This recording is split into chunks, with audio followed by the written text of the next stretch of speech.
Hello, history nerds and historians. My name is Krystina, and this is Effed Up Mythology.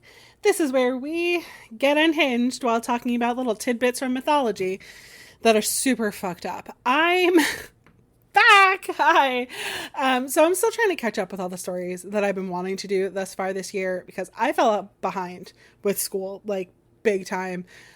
Also, my mental health is garbage, but I will brag to you all because I'm really excited about it. And like the 3 people that I can tell I already have. So that huge paper that I've been working on this semester, my professor told me that he has been teaching this class at a graduate and undergraduate level for decades. And in those decades, he can think of only 3 papers that were perfect. And mine is one of the 3. And I should seek out getting it published immediately because not only is it, in his opinion, a perfect paper, but it is one that anyone who's interested in English or colonial American witchcraft will be able to learn from as an incredibly valuable resource.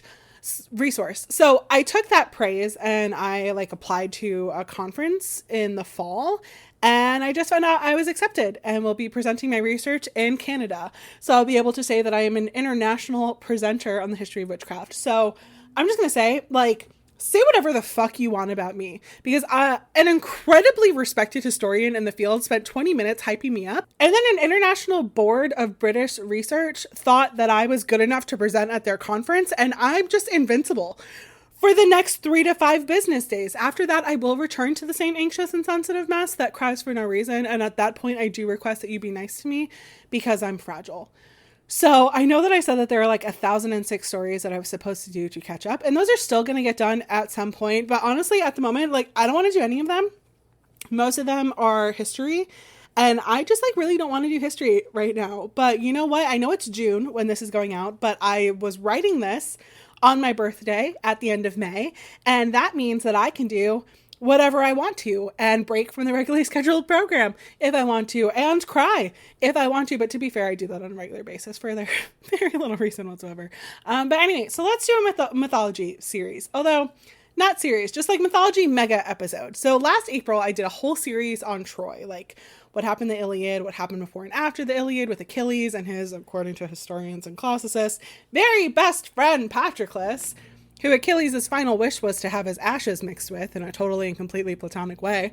Agamemnon, Menelaus, Hector, Paris, Cassandra, Helen, etc., etc., etc. But there's one story that I intentionally left out, and that is what happened to that tricky bastard Odysseus, who I seem to be the only person in the mythology community who thinks is terrible. So let's talk about it. I figured since the last time that I posted was in April that I would just come back with a bang and post a hella long episode for you all. There is no part 2 of the story of Odysseus. There is only Zool. And when I say long episode, I anticipate this being long. For reference, this script is 42 pages long, and it took me about a month or so to write and research.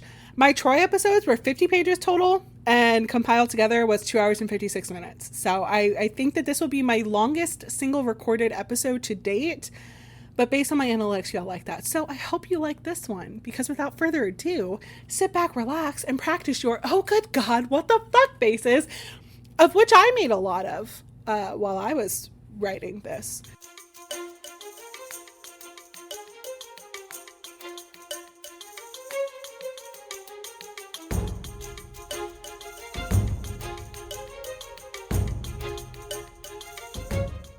So just like the Trojan War episodes, I'm going to start before what most people know, Odysseus 4, which is the eponymous Odyssey, the voyage of Odysseus and his men to get back to Ithaca, and his wife and son Penelope and Telemachus. I will say it did not go well for his men, warning lots of death, cannibalism, kind of sexual assault, death of children, more death. Pretty much anything that you can think of as a trigger warning is a trigger warning. I had a little tally going somewhere of everything that I came across. Suicide's another one of them. I came across everything that I came across, and the list got so long that I had to move it onto another piece of paper, and I have now lost both of those pieces of paper. So just anything that you can possibly think of as a trigger warning, it's probably in this myth. Yeah. So, Odysseus is the only son of Laertes and Anticlea. His mother Anticlea was the only daughter of Antilochus, who was a son of Hermes. Okay? And Antilochus was known to be this like incredibly skillful thief who was not only able to just steal stuff and get away with it, but also like change the appearance of those objects. So according to one thing that I read, he could change the color of these things. If he stole an animal that didn't have horns, he could make it have horns. According to some sources, he was an Argonaut alongside Odysseus' father Laertes. Laertes was also involved in the Caledonian boar hunt, which was kind of a side quest for some of the Argonauts. We talked about that in the Atalanta episode. So we've discussed the Argonauts a couple times between the Medea episode and the Atalanta episode. I'm not going to go into more detail in this episode about it because it's not really part of this story. It's on my list at some point to do like more details because they have a lot of quests before they get to Medea's island, to Colchis. Yeah, it's just not going to be today. I do want to do it though because like I think I want to like write a book about Atalanta because I love her so much, and it would be very useful for me to like know everything and just be able to listen back to a podcast episode for you. And I think it might be possibly entertaining for you, but I will not give you a timeline on that because every time I do, I jinx my entire life, and I would like to not have that happen anymore, please and thank you. So in the Odyssey, there's no question that Laertes is his father, but later authors did not like this because they were like, who the fuck is Laertes? A soldier for hire that's not even close to the most interesting character in the story of the Argonauts or the Caledonian boar hunt, when you have Medea and Jason and Heracles and Atalanta and Meleager and Canis. Like, who the fuck cares about Laertes? So some later writers came up with an alternative story about his parentage, that one day Antilochus was stealing cattle and was caught, and the only way this person who caught him was okay with letting him go was to be given a night with Antilochus's beautiful daughter Anticlea, because remember, this is mythology, and women are property that can be bought and sold and rented out by the hour. And the man who spent a, I'm sure, totally consensual night with Anticlea was Sisyphus. So Sisyphus was an incredibly interesting dude. He's probably like one of the best mortal tricksters in Greek mythology, even though some people will say Odysseus is better, but he's not. Odysseus sucks. So Sisyphus was the king of Corinth, and under him, the city became this like incredibly successful city, like a commercial hub that people would go to and trade, and there was like big markets and all this kind of stuff. And while he was a good ruler, he also wanted to be known as a ruthless and cruel king. He obviously like aspired to be a Machiavellian prince. So he would very often violate Xenia, which is this hospitality and generosity that you were required to show travelers that was ruled over by Zeus. But Sisyphus didn't care and constantly wanted to challenge the authority of the gods. So travelers and merchants would come to this commercial hub, this trading center that he's turned Corinth into. Then he would invite them over and would murder them at dinner, which got Zeus to take notice, and not in a good way. And then Sisyphus decided to piss off Zeus even more. So Zeus, in all his Zeusness, he had kidnapped a girl named Aegina, who was the daughter of the river god Asopus. And Asopus, which my 12-year-old humor thinks is like the best name since Uranus, was trying to just like go around and find her. But Zeus had her hidden very well. Well, at least he thought he had her hidden very well, but not well enough, because Sisyphus knew where she was and told Asopus. And Asopus rewarded him by creating a spring to flow in the Acropolis in Corinth, which probably made it even more of an abundant city. And Zeus retaliated with all the wrath of the underworld. So in one version of the story, Zeus got Thanatos, who is the personification of death. And in other versions, it was Hades. So in both versions, Zeus asked them to chain Sisyphus in the underworld. However, Sisyphus is a tricky bastard and was like, okay, cool, yeah, no problem. You want to chain me. Totally understand. These are really cool chains, though. Like, did Hephaestus make these? Can you show me how they work before you chain me up forever? And somehow in both versions, it ends with him restraining the gods with these chains. So in the version where it was Thanatos, no one could die. You could get beheaded and literally be like Jack in Nightmare Before Christmas, like reciting Shakespearean quotations to yourself with your own head. And in the myth where it was Hades, people could no longer make sacrifices to the gods, and also people couldn't die, especially the sick. So it was just perpetual suffering for everyone, which really pissed off Ares, god of war, because no one was able to die during the wars that were being fought. which meant that no one would win, and it was no longer interesting to him. And we all know that all that we do is only for the interest and entertainment of the gods. So like, war and toxic masculinity is Ares' entire personality. So he released the god that was being detained and then handed over Sisyphus. But this tricky bastard was like, actually, I'm not done yet. I'm not going down without a fight. So he dies.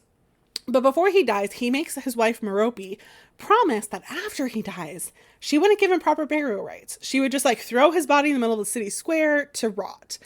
Now, if you haven't, I suggest at some point you listen to the Antigone episode where I explain in detail why that is bad. But long story short, you will suffer forever and never be able to get past the shores of the river Styx.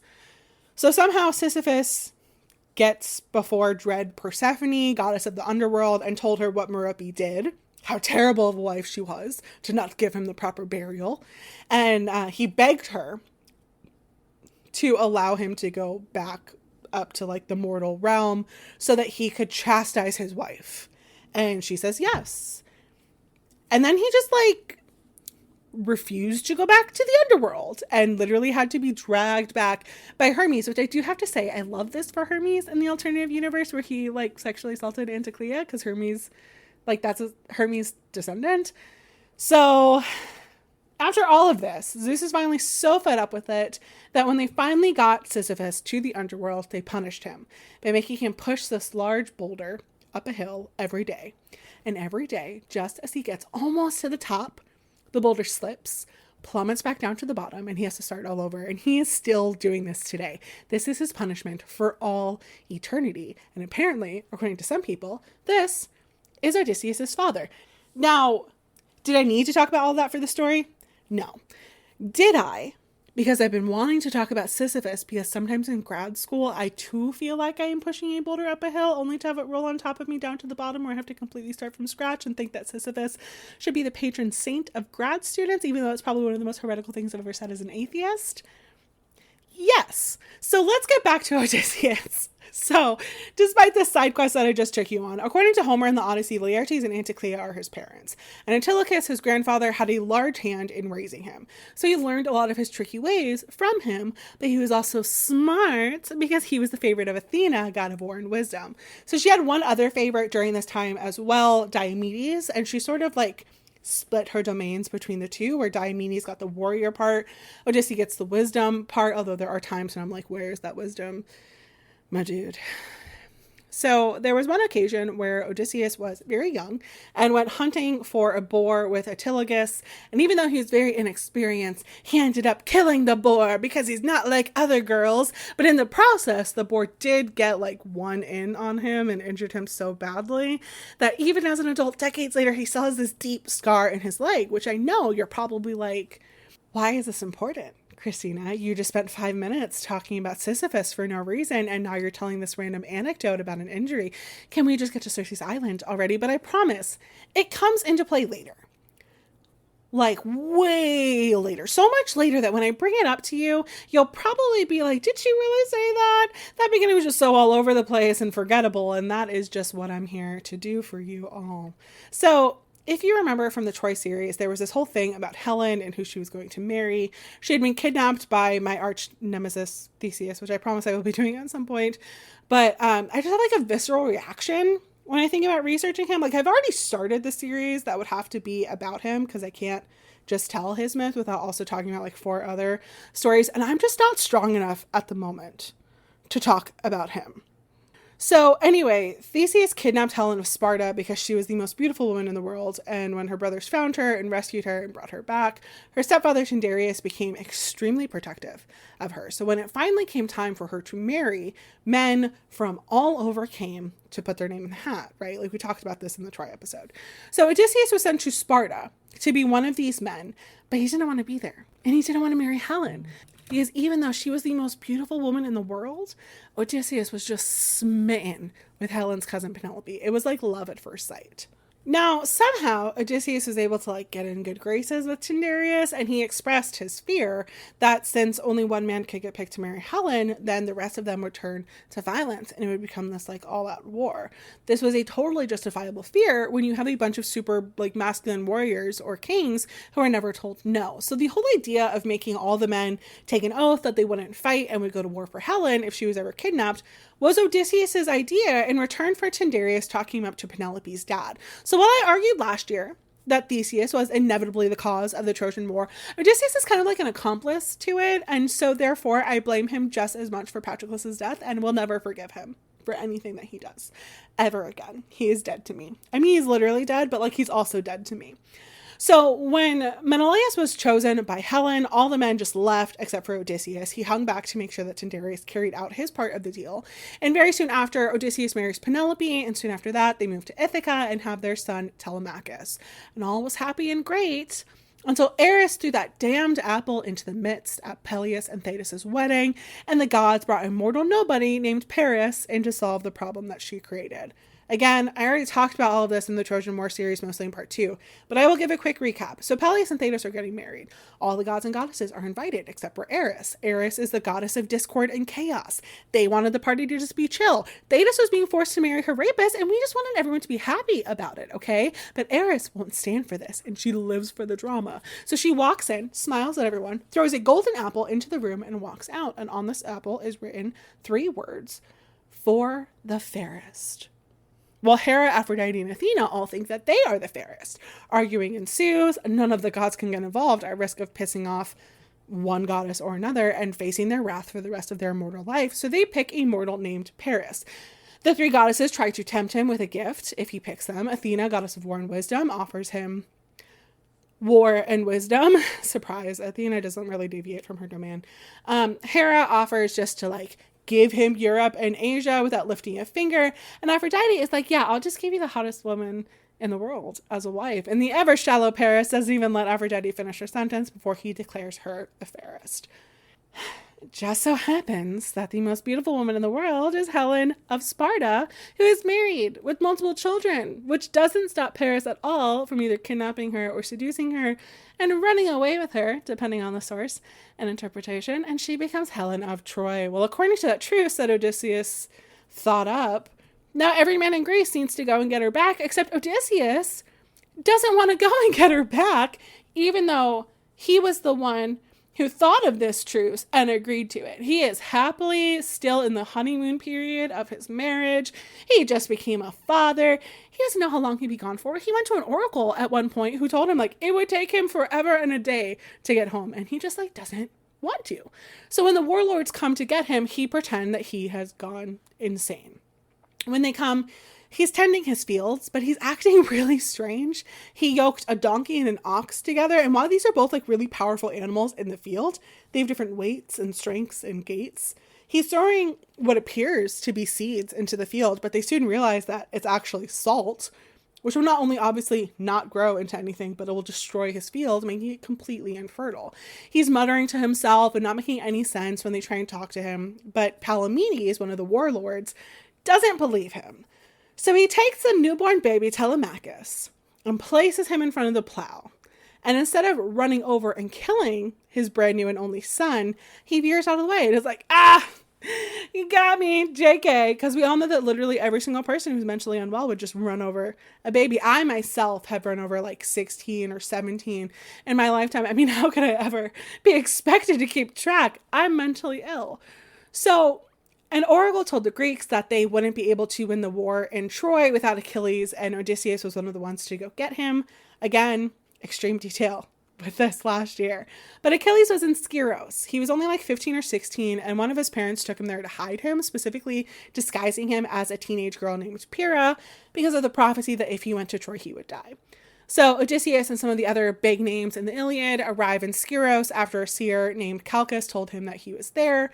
And when Odysseus arrives, he just sees what appears to be a bunch of teenage girls. And he's oh, I thought there'd be some boys or young men here too. I brought jewels and trinkets for the ladies and all these weapons for the boys. What am I going to do with all these weapons? Because we all know women can't weapons, says the woman who owns many swords. So in the most popular version, Achilles goes to the jewels and trinkets, and Odysseus is like, ah, man, I thought that was gonna work. So then he steps out the door, basically acts like they're being attacked. Achilles runs to the weapons, arms himself, readies himself for a bloodbath, and the door's open, and Odysseus is like, ha, fooled ya, what's up, dude? And Achilles is like, ah, you got me. And then they go to Troy. Again, I've done a whole series about this. I'm not going to go into extreme detail. So, highlights, focusing purely on Odysseus that I found by going to my Troy script and doing Control F Odysseus. Odysseus once left a man named Philoctetes for dead on the island of Lemnos because he had a wound on his foot that became infected. Odysseus once intimidated the entire Trojan army by just staring at them after his very best friend died. And I say very best friend in the same way that I think Patroclus is Achilles' very best friend. Odysseus tried to mediate between Achilles and Agamemnon when all their shit was going on and failed. Later, Odysseus insists that everyone just eat breakfast. Big fan of breakfast, that man is. After Achilles was killed, spoiler, he defended his body with Ajax the Greater to make sure that the Trojans didn't defile Achilles in any way.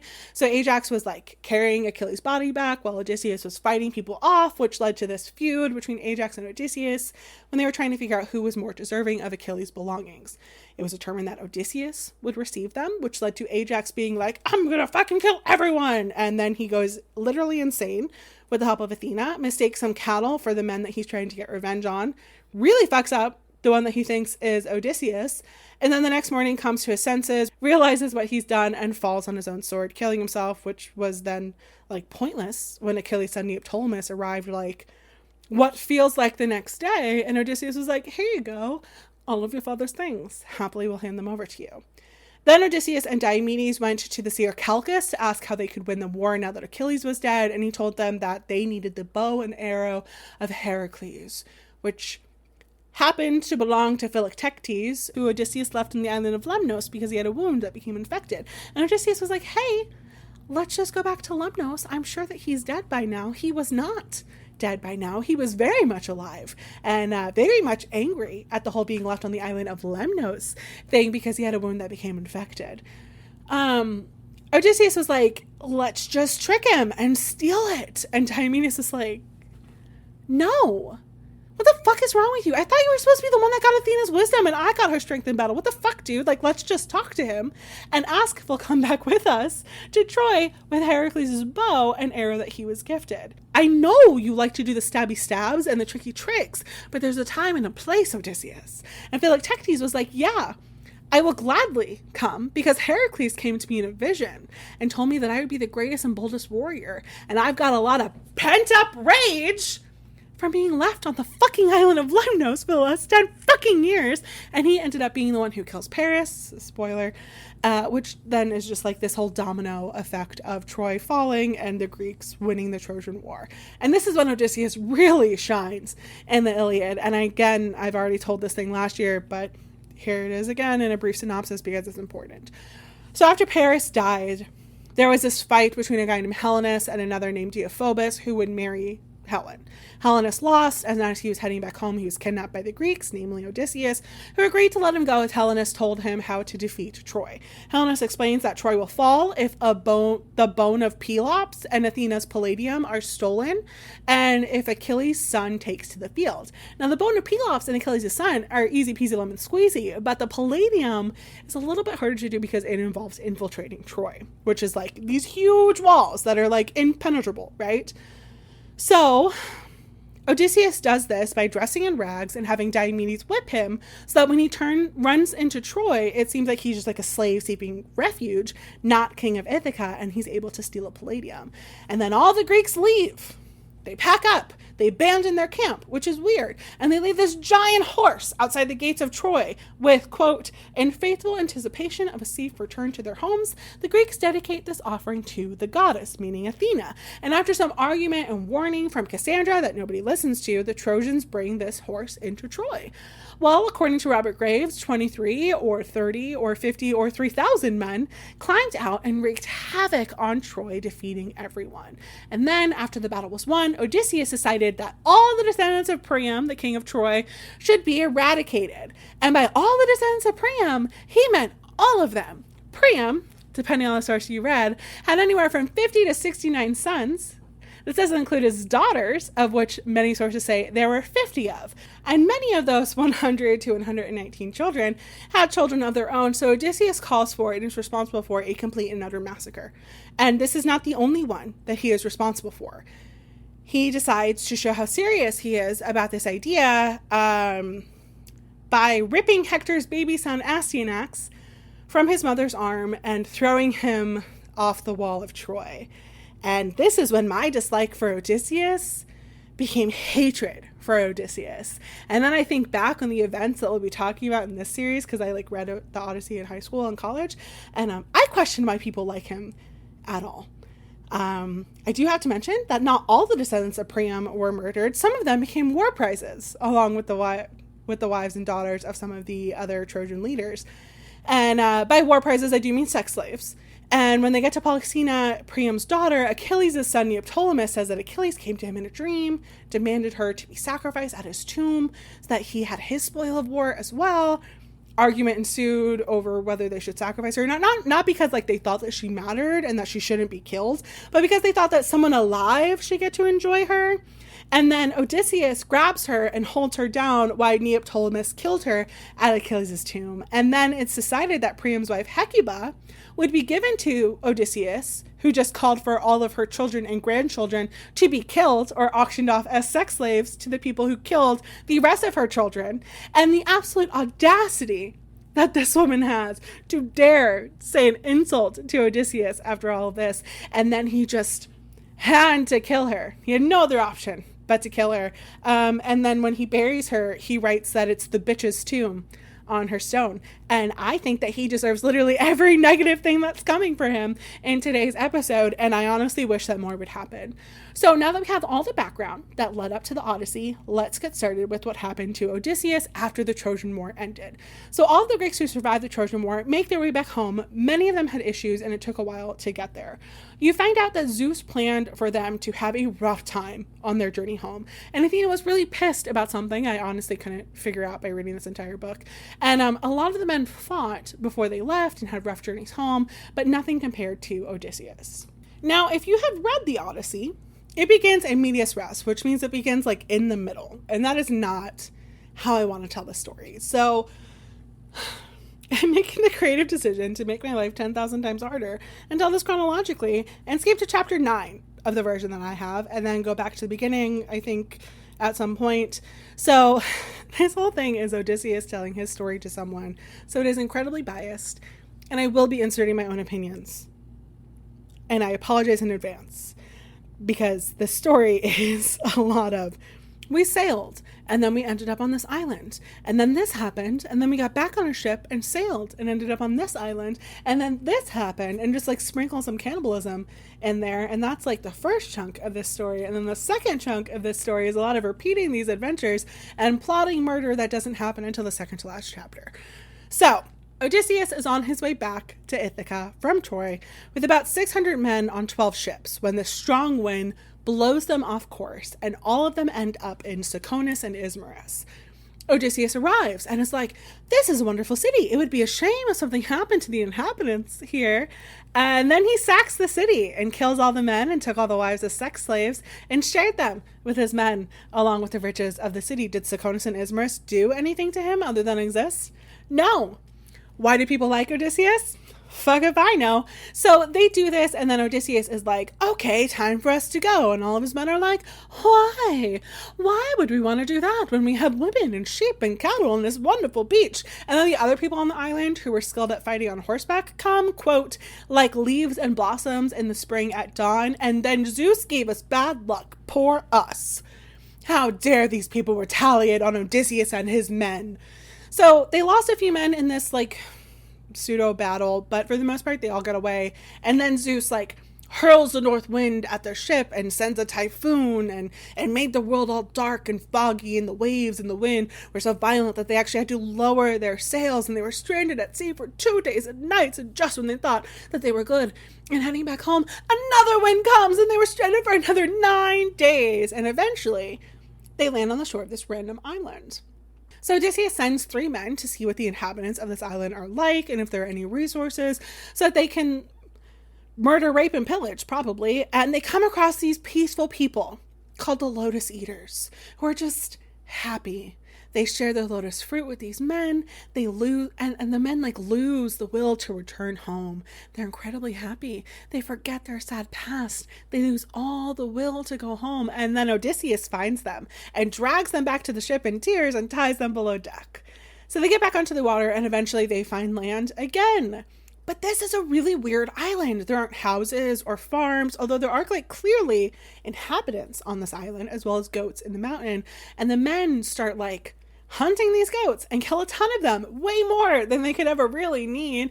But Odysseus and his men just really like to do the stabby stab. So the men are eating copious amounts of goat and drinking gallons of wine from Mykonos and Ismarus, and they see smoke rising from somewhere close by.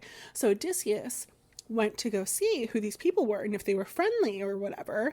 And he brings this wine with him. That's this super special wine from Mykonos and Ismarus that is basically wine that the gods would drink. And no one else, none of Odysseus' men knew about this wine. He had gotten it from a priest that he spared, and this priest and one of the servant girls were the only ones who knew that Odysseus had this wine. So he sets out with his men, and he finds a Cyclops.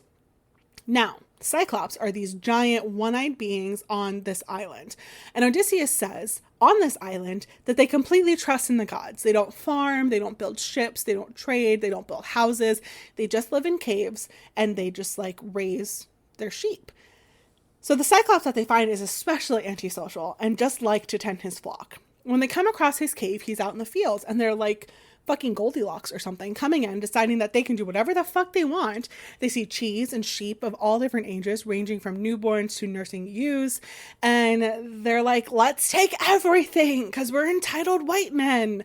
And I will mention, there is a surge of people reading classics during the Renaissance and colonial expansion, and I wonder if this may have really contributed to that mindset a little bit. And Odysseus is no, let's just hang out in this house cave thing, and maybe when the Cyclops comes back, he'll be happy to have guests and just give us all of his cheese and sheep, because I'm Odysseus. Maybe you've heard of me. I'm not like other girls. However, they did then take a bunch of the Cyclops' firewood and sacrifice some of his sheep, and then ate said sheep and a bunch of cheese while they were waiting. So eventually a Cyclops comes back, and he storms in with the female sheep, and then took this huge boulder and blocks the entrance of his cave. And he's settled in to milk all the females, and he's being so noisy and aggressive with his firewood that he's brought in, that Odysseus' men are oh no, we fucked up. So the Cyclops does all this and all of his chores that he needs to do, and then he lights a fire to make dinner when he notices Odysseus and his men in the corner, which is weird because I thought that there was already a fire lit, so I don't know why it took him so long. But he's who the fuck are you? Where did you come from? Are you pirates here to rape and plunder and rob us? Because in case you didn't notice, I'm a huge giant and you don't stand a fucking chance.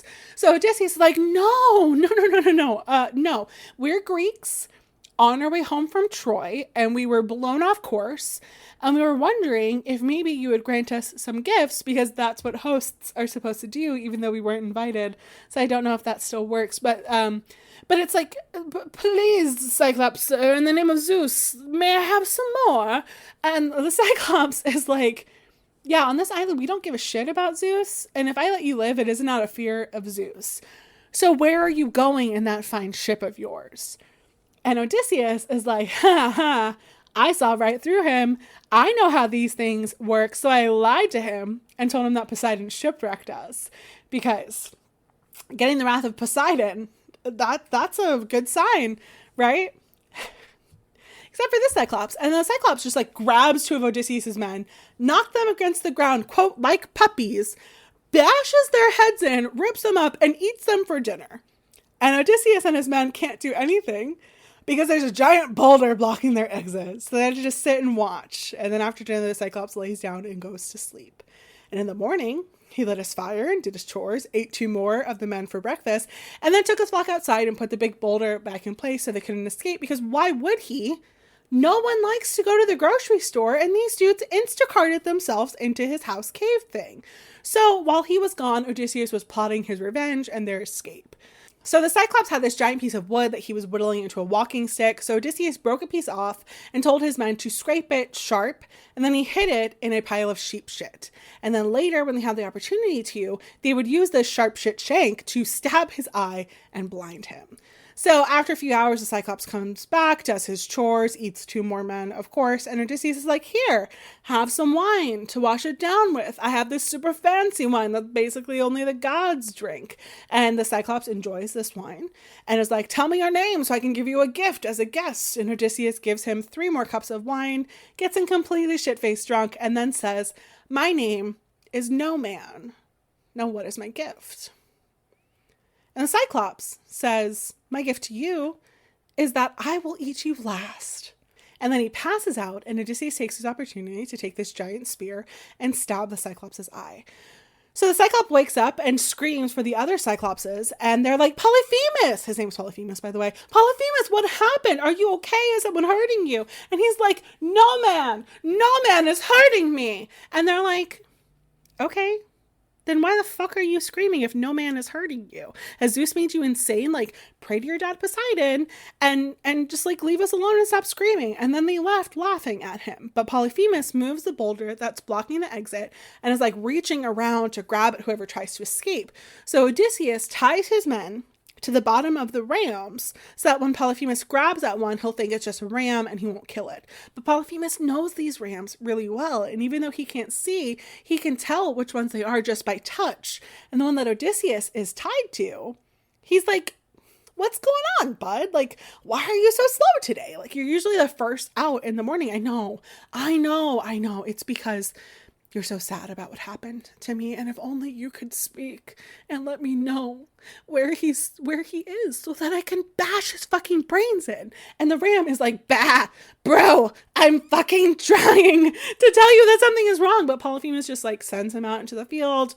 Odysseus and his men escape. They get on their ship, and because Odysseus can't just leave well enough alone, he calls out to Polyphemus and is like, hey, Cyclops, you fucking idiot. The people you trapped in your cave, they weren't men of stupid weaklings, and you deserved what I did to you because you don't respect the guest rights that Zeus demands, even though you said that you don't follow Zeus. And Polyphemus throws a giant boulder that like barely misses the ship. And all of Odysseus' men are like, dude, fucking stop.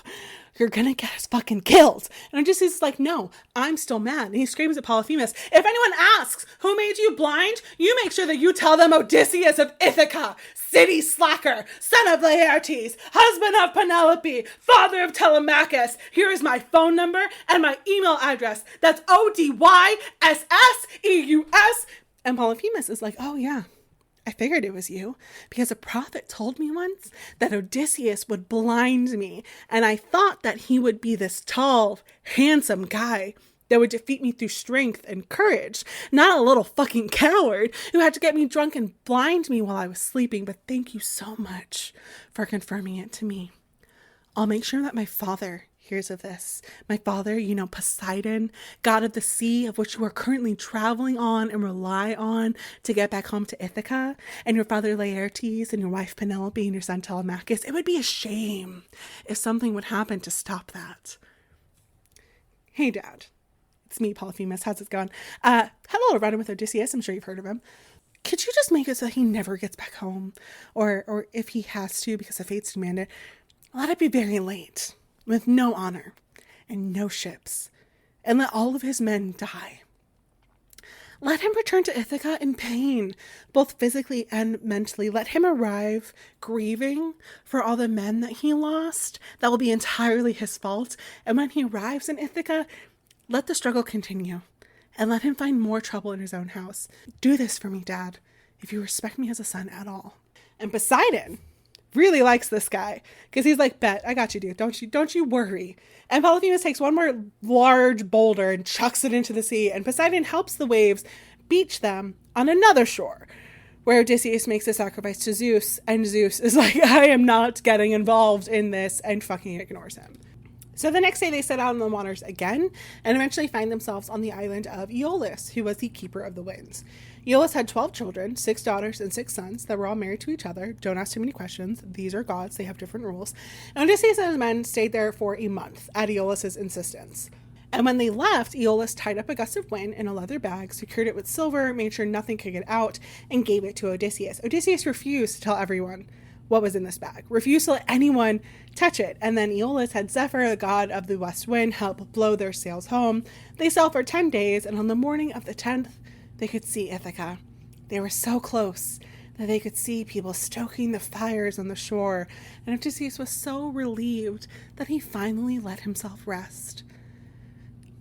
But he should have waited, because while he was sleeping, his men got a little suspicious of the gift that he was given by Aeolus. They were like, is it gold or silver? And Odysseus, is he going to share with the rest of us? Because it's so unfair that we don't get equal shares. And now this guy thinks that because he's king in our home, he's better than us. He has spoils of war from Troy and Succonus and Ismarus. He had this wine, that wine that no one knew about. He's gotten the best food. Like, I'm sorry. We fought just as hard as he did. And we've been stranded just as long as he has. And because of his arrogance, a ton of us have died. So the men go to the bag and open it, and all the winds rush out and push them back to sea in the wrong direction, and Ithaca, that was so close that they could smell the smoke from the fires on the shore, is now gone. And Odysseus wakes up and wants to just hurl himself off the ship and drown, and they're back on the island of Aeolus. So they go back to the Keeper of the Winds, and he was so surprised to see them, and he was like, what happened? You were supposed to be home already. What are you doing back? And Odysseus is like, yeah, well, talk to my man about it, because I just had to take a nap, but you can fix this. You can fix this. You can send us back home. You can do exactly what you did like 2 weeks ago. And Aeolus is like, excuse me? I helped you despite how much the gods hate you right now. And now you're back making demands? How fucking dare you? Get out of my house and leave my island, you nasty fucking creature. So Odysseus leaves, and now they don't have the winds from Zephyr, and they don't have the gusts of Aeolus, and they row and they row and they row for over a week and end up on Lystragonia. And Odysseus is a little apprehensive about this island, so he doesn't go to shore, but some of his other ships do, because remember, he has like 12 of them. So he drops his anchor a little farther back and then sends some men to go check everything out. They run into the daughter of the king of the island, so she brings them to the palace. They find the king and queen, who are giants, and then they eat one of the men. The other men escape, which really pisses off the king, because he wanted to make a full meal of this and only got an appetizer. And the giants start like chucking boulders at the ship and taking the men who are falling off of these ships and popping them in their mouths like Tic Tacs. And Odysseus flees, leaving all of the other men on the beach behind, all of his 11 other ships. And he sails for a little bit longer and ends up on the island of Aea. So after a couple of days of grieving, Odysseus grabs a sword and a spear and goes to see if there are any inhabitants on this island, and sees smoke rising from a palace on the other side of these woods.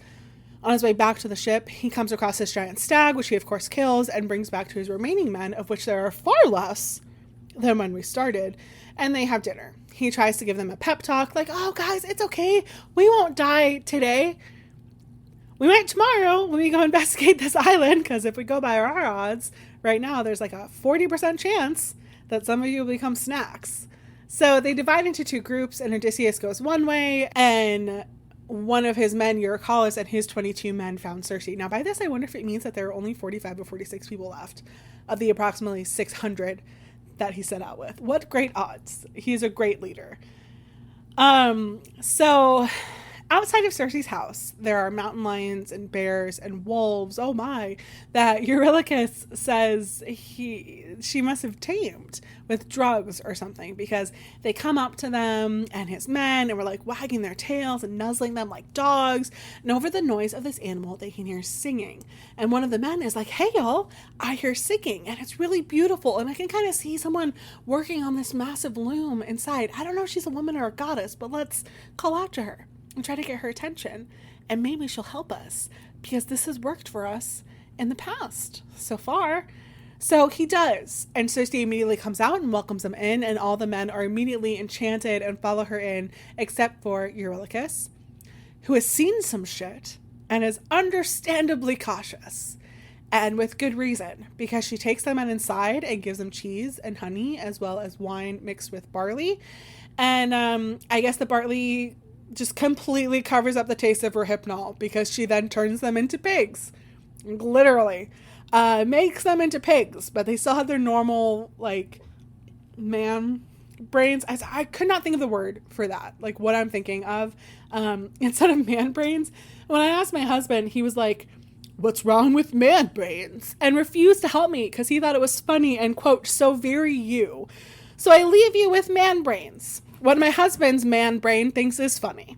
And then Circe takes these men and their man brains and throws them into the pigsty. Now, Eurylochus is still outside, and he's just like waiting for everyone to come back. And he hears this commotion, and then they disappear, and he doesn't see or hear anyone, and eventually just like bursts into tears, has a complete trauma response, complete panic attack, and runs back to the ship thinking that the men are dead. He tells Odysseus what happens, and Odysseus is like, you can stay here beside the ship and eat and drink, but I will go. I must do this for my men. That, like, you're getting them killed every time you make a decision, man. Just, like, go home. So Odysseus is, like, trekking over to Circe's house when he comes across Hermes, the messenger god, who is like, why the fuck are you here by yourself? And then Hermes tells Odysseus that the men were turned to pigs by Circe. He can't do anything to change them back. And he gives Odysseus the antidote for Circe's, like, animal changing poison thing. And it's like, okay, here's what's going to happen. You're going to get to Circe's. She's going to give you the poison wine, which will not work because of the antidote I just gave you. You're welcome, by the way. She's going to try anyway. And that's when you take your sword and just rush at her, acting like you're going to kill her. And then this is going to turn her on big time because she has daddy issues. And she's going to ask you to sleep with her. And you gotta, man. But first, you have to make her promise that she won't harm you. Because if you do, she's going to cut your dick off. And surprisingly, Odysseus follows all of these orders, and that's exactly what happens. So then she has him bathed and clothed and served food and wine, but he refuses to eat until his men are turned back into men. So she does this and then tells him to get the rest of his men that are still on the beach, bring them to her house, and they all cried and hugged each other and whatnot because they all thought they died. And Circe's just watching this whole thing and is like, could you all just stop and drink some wine? You're making me very uncomfortable. And Circe is like a fucking mood, and I love her. And then they stay there for a year. And then finally, they're like, maybe we should go home. And Circe's like, sure, go to hell and come back, and then you can leave. Literally, she tells them to go to the underworld and find the prophet Tiresias. And Odysseus is like, people don't just go to the underworld. How am I supposed to get there? And Circe's like, you're smart. You'll figure it out. And then he starts having a panic attack, so she tells him how, and he sets off on his quest with a black ewe and a ram. But not before another one of his men, named Elpenor, dies, because he got drunk and was sleeping on the roof for some reason, and falls off when he hears Odysseus and all of the men kind of like hustling and bustling around, getting ready to go. So they set out and just kind of like let the winds guide them, which we find out were sent by Circe, and they sail to the end of the ocean, arrive to where the Cimmerians lived and Persephone's forest, dug a hole, make their sacrifices, and pour their libations and like into the blood. And Odysseus is making some vows and praying to Hades and Persephone when spirits start emerging from the darkness. The translation that I used is by Emily Wilson, and it said, quote, teenagers, girls and boys, the old who suffered for many years, the fresh young brides whom labor destroyed in youth, and many men cut down in battle by bronze spears, still dressed in armor stained with their blood. From every side they crowded around the pit with eerie cries. And Odysseus raises his sword to potentially fight off these spirits, which I don't know, like how would he even do that? How is that even possible? He's supposed to be blessed with the wisdom of Athena, and he's trying to like fight off incorporeal spirits that don't even actually exist. These aren't zombies; they're spirits. They're like essence of people. But some specific people come forward, but they can't speak to him until they drink the blood and wine, and he's like stopping people from drinking the blood and wine, except for Elpenor. So Elpenor, the man who comes off the roof, who like fell off the roof, he comes forward, and because he hasn't been buried yet, he can still talk to him, and he begs Odysseus to bury him properly. Then Odysseus sees his mother Anticlea, which is really sad because he didn't know she died, but she won't talk to him. It's like she can't even see him because she hasn't drank the blood yet. Then Tiresias comes, holding a golden scepter, and he drinks the blood. And it's like, hey, Odysseus, I know that you're trying to get home, but the gods are gonna fuck you up. Because you blinded Poseidon's son, my dude. Like, what the fuck were you thinking? You could have just gone home, but now that ain't gonna happen. So you're gonna have to go to Thrinacia, where Helios' sheep and cattle graze. Don't fucking eat them. I know you like to do the stabby stab, but don't stabby stab those sheep and cattle, or all your fucking men will die, and you'll come home to a bunch of fucking guys in your house trying to fuck your wife, and you'll have to kill them all. And after that, you'll have to find a city of people who have never even heard of the sea. And when you find them, you'll then make your sacrifice to Poseidon, and then you'll live a nice long life with the blood of all your men and all the suitors on your hands. So if you don't want that to happen, just don't eat the cows and sheep, and don't let your men eat the cows and sheep either. And then Tiresias leaves, and all of these other people start coming up and talking to Odysseus after they drink some of this like blood wine mixture thing. So finally Anticlea talks to him, tells him his wife Penelope and Telemachus are doing fine. No one has usurped the throne yet. Odysseus' father doesn't want to live in the city, so he's been out in the countryside mourning Odysseus. She then says that that's why she died, just in mourning for Odysseus. So there's a mini-series of the Odyssey that came out in the 90s where Anticlea like walks into the ocean and kills herself, but the translation that I read doesn't specify how exactly she died. And when I researched it, no one knows how exactly she died, so that was like a creative interpretation, but it seems like she did kill herself. Odysseus then tries to hold her, and she runs from him every time, and finally he's like, why won't you just let me hold you? Am I being tortured by Persephone? And she's like, no. I'm just dead. And you need to hurry to the light so that you can get back home to Penelope. Live, Odysseus. Don't die from grief like I did. Which is all really sad. Like, I don't like Odysseus, but this part, it hurts my heart a little bit. Then he sees the ghost of Agamemnon. You find out how he dies, which I go into a lot of detail about in the Troy saga, but he's killed by his wife Clytemnestra and her lover Aegisthus as revenge for killing Iphigenia, the daughter of Agamemnon and Clytemnestra, which allowed the soldiers to like all go to Troy. Agamemnon then calls his wife a bitch and says that she was completely out of line for killing him, and how dare she turn his servants and children against him as well, because he isn't responsible at all for his own actions, even though Clytemnestra told him very clearly that she would kill him when he was getting ready to kill their daughter. And Odysseus is like, yeah, that bitch, how dare she? You were totally justified in murdering your daughter to appease Artemis, even though you're the one that pissed the goddess off in the first place. But this is Greek mythology, and women will always be the ones that pay for the crimes of men. And then Agamemnon is like, Odysseus, I have some advice for you. And anyone who has a wife, please listen. Don't treat your wife too well. And don't let her know everything, because she might fucking kill you. But don't worry, Odysseus. Your wife, she probably won't kill you. She's all right for a woman. But one other thing. When you arrive in Ithaca, don't anchor your ship where people can actually see it. Dock it in secret and sneak around like fucking Jason Bourne or whatever, because, quote, there is no trusting women any longer. Then Achilles and Patroclus came to say hi, which makes me really happy that they're together in the underworld. And Odysseus is like, Achilles, greatest of the Greek warriors, luckiest among us all because of how great you were. No one is well respected as you are. We respect you like we respect the gods. And now you have so much power in the underworld. You should not be upset that you died because of all of this. And Achilles says that he would rather be a workman hired by a poor man or work on a farm as a peasant, which is the life that he could have had if he hadn't gone to Troy. Just no one would remember his name. And it's this moment that like speaks negatively on the hubris and pride of all the Greek soldiers. And for some reason, that also just really hit me in all my feels.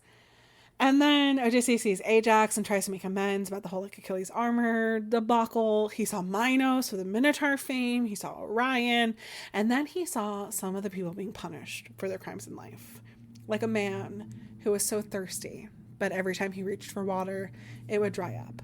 And another man who was incredibly hungry and surrounded by figs and pomegranates and apples and olives, but the moment he touched them, they would be gone in the wind. He saw Sisyphus pushing the boulder. He saw Heracles, who seemed happy as he feasted, but was surrounded by dead souls shrieking at him at all times in panic, leading him to, quote, walk like gloomy night, holding his bow and arrow at the ready, glowering terribly, ready to fire. And Odysseus was just raptured by all the people he was seeing and was waiting to see more of these ancient heroes like Theseus, but the dead began surrounding him, crying and screaming. And he began to worry about what this meant and what Persephone was sending his way as a living man in the underworld. So he ran away and fled on his ship with his men. They went back to Aea, where Circe was waiting with food and wine. He told her everything that had happened, and then she tells him everything that will come on their journey. First, they will reach the Sirens, and they must block up their ears with candle wax. But if Odysseus wishes to hear, he can have his man tie him to the mast. Then there are two choices from there, and he must let his heart decide. The first goes through the wandering rocks, where no human ship has ever gone through and survived except the Argo, and that is because Hera pushed them through it. Not even the birds can fly through safe, because Queen Amphitrite, ruler of the roaring waters and wife of Poseidon, who you have very much pissed off recently, just pinned a picture of her husband on the wall and beats the shit out of it relentlessly every time he cheats on her, which is pretty much all the time. And the second way takes you between two rocks. One is so high it reaches the heavens, and no man can climb it because it's smooth, as if it's been polished. And as you go in between the two rocks, you'll see a high cave there. That is where Scylla lives. She will bark and howl like a puppy, but she is dangerous. She has 12 legs and 6 gruesome heads atop long necks, each with 3 rows of sharp teeth, quote, pregnant with death. No sailor has ever passed that way unharmed. She will snatch one man in each of her mouths and eat them whole. The other rock is lower, and on it you'll find a fig tree. But be wary, Odysseus, because beneath, Charybdis sucks the black water down. Quote, 3 times a day she spurts it up. 3 times she glugs down. Avoid when she is sucking down the water. Not even Poseidon could save you from that death. And if this is the route you take, stay to Scylla's side, because it is better to lose 6 men than all of them. Although he doesn't really have that many left at this point. It seems to be about like 40, give or take. And he's like, awesome. Is there literally no other way? The ocean is fucking huge. Don't know if you noticed. There's no way I can maybe like take the scenic route. And Circe is like, no, you fucking idiot. You're not in battle anymore. You have no control and you have to surrender to the gods. Don't even put on your armor. Scylla is not mortal. Quote, she is deathless evil, terrible, wild, and cruel. Her mother bore her as a blight on humankind. You cannot fight her. You will not win. Your best bet is to run like hell and hope that she's too busy with the 6 men to notice you before she has time to grab 6 more, and pray to all the gods that one of those 6 is not you. Then you'll reach Thrinacia, which is where Tiresias already told him about Helios' sheep and cattle. She also tells him not to eat any of the sheep or cows, and that if they don't, they will arrive back in Ithaca quickly with no issues, and if not, Odysseus will arrive late and humiliated and alone. And then she walks away. God, Circe is hot and knows how to make an exit. I'm also thinking of Bernadette Peters, who plays Circe in that 90s miniseries that I told you about. And she could get it even today at 75 years old, because I fell in love with love one night when the moon was full. I fell in love with Bernadette Peters when I was like 7, watching Rodgers and Hammerstein's Cinderella. So Odysseus goes and wakes his men and says that he tells them everything that Circe told him about the next few steps of their journey, which he is not known well for his communication with his men. See Bag of Winds from like 5 pages of my script ago. But we will learn he does not tell them everything. So they make their way onto the seas and get to the sirens, and Odysseus wants to hear it, so he makes the men tie him to the mast. They stop up their ears with wax, and the sirens know that he has not plugged his ears. And according to the Emily Wilson translation, they sing to him, "I will not be singing." Odysseus, come here. You're well known for many stories, glory of the Greeks. Now stop your ship and listen to our voices. All those who pass this way hear honeyed song poured from our mouths. The music brings them joy, and they go on their way with greater knowledge. Since we know everything the Greeks and the Trojans suffered in Troy by God's will, and we know whatever happens here on earth. And Odysseus is listening and just like creaming himself. He's like screaming at the men to untie him, and he's getting like really annoyed that no one is doing it, and in fact they're tying him even tighter. And then they get through it and they're fine, and he gets back to normal, and they start hearing roaring and see smoke and a huge wave. And Odysseus is like, don't worry guys, we're gonna be good. This is no worse than the Cyclops, and we got out of that thanks to my brilliance, even though some men were eaten, and some of you will probably get eaten again. Some of you may die, but that is a risk that I am willing to take. Now pilot, take us directly towards the smoke and giant wave and scary noises. And this is where we find out that although Odysseus says that he told his men everything, Odysseus leaves out very important details of this part of the trip, like Scylla. He's also like, I know Circe said that I couldn't fight Scylla, but what does she know? She's an immortal goddess, and I'm fucking Odysseus. Maybe you've heard of me. So they're going through the 2 rocks, and Charybdis is like gurgling and sucking down water and spewing it out, and the men are so distracted by that, they don't know what's coming from the other rock. And then Scylla snatches 6 of Odysseus's strongest and best men, and they die scared and screaming and reaching for their fearless leader, who is fearless because he knew that she was there and could mentally prepare himself for it and duck when she grabbed 6 men. And these men were also eaten. How many men is that now that have become quick after school snacks under Odysseus' leadership? I should have kept the tally. It's at least 10. No, it's more than 10. It's more than 10 because there were like, yeah, it's like 13 now that have died by being eaten during this trip. Plus all of the, oh no, it's more than that. It's hundreds of them, because there was the giants who were just like picking them out of the water and popping them off like Tic Tacs. Yeah, no, it's like hundreds of people now have been eaten by creatures and giants. And Odysseus is just like, I am still a great and wonderful leader. So Odysseus also realizes he can't fight Scylla, just like Circe fucking said. She just listened to her. And they sail away as fast as they can and quickly come upon the island of Thrinacia. And again, he doesn't tell his men the whole story. He's just like, we have to avoid this island because it's dangerous. And because he doesn't tell the whole story to his men, and some of his men are like, dude, we almost just died. Like 6 of us did die. There's an island right fucking there, and we would like to rest for a couple minutes. Especially because the sea goes fucking crazy at nighttime, and we'd like to not die. Like, we'd like more of us not to die today. There are only like 30 of us left. Man, like, you may be fucking man of iron or man of steel or whatever, but like, we are normal people. We cannot leap entire buildings in a single bound or be faster than a speeding bullet. We are fucking Lois Lane, my man.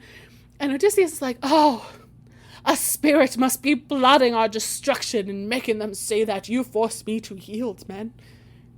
But you have to promise me that if you find any sheep or cows on this island, that you won't eat them. Now, I'm not going to tell you why I'm saying this or tell you the warnings of Circe and Tiresias.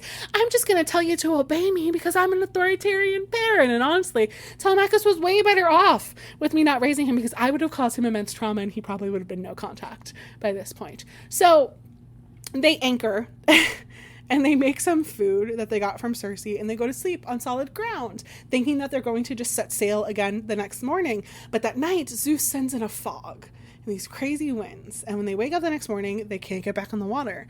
And this doesn't let up for a month. And eventually their stores start dwindling down and they have to start hunting and fishing, but they're still avoiding the cows and sheep. So one day Odysseus goes to pray and the gods make him fall asleep so that one of the men can propose that to prevent them all from dying of starvation, that they should kill some cows and sheep and make sacrifices to the gods. And when they return to Ithaca, they can build a temple to Helios. And if doing this pisses off the gods, then let them sink the ship as they're leaving, because starving to death is long and painful, and he would much rather just drown and get it over with. And again, if Odysseus had just told them what would happen if they ate the cows and sheep, then they would know that they were all going to die anyway. But no, we can't possibly have communication. These are men, and we know that toxic masculinity dictates that men not communicate. This is so fucking stupid. So the men eat cows and sheep, and Helios gets really heckin' mad, and like Circe and Tiresias said that he would, and he threatens to never bring the sun out ever again if revenge is not taken upon these men. And Zeus is like, hey dude, no need to be dramatic and make threats. We're good, man. I will strike their ship with lightning and be done with it.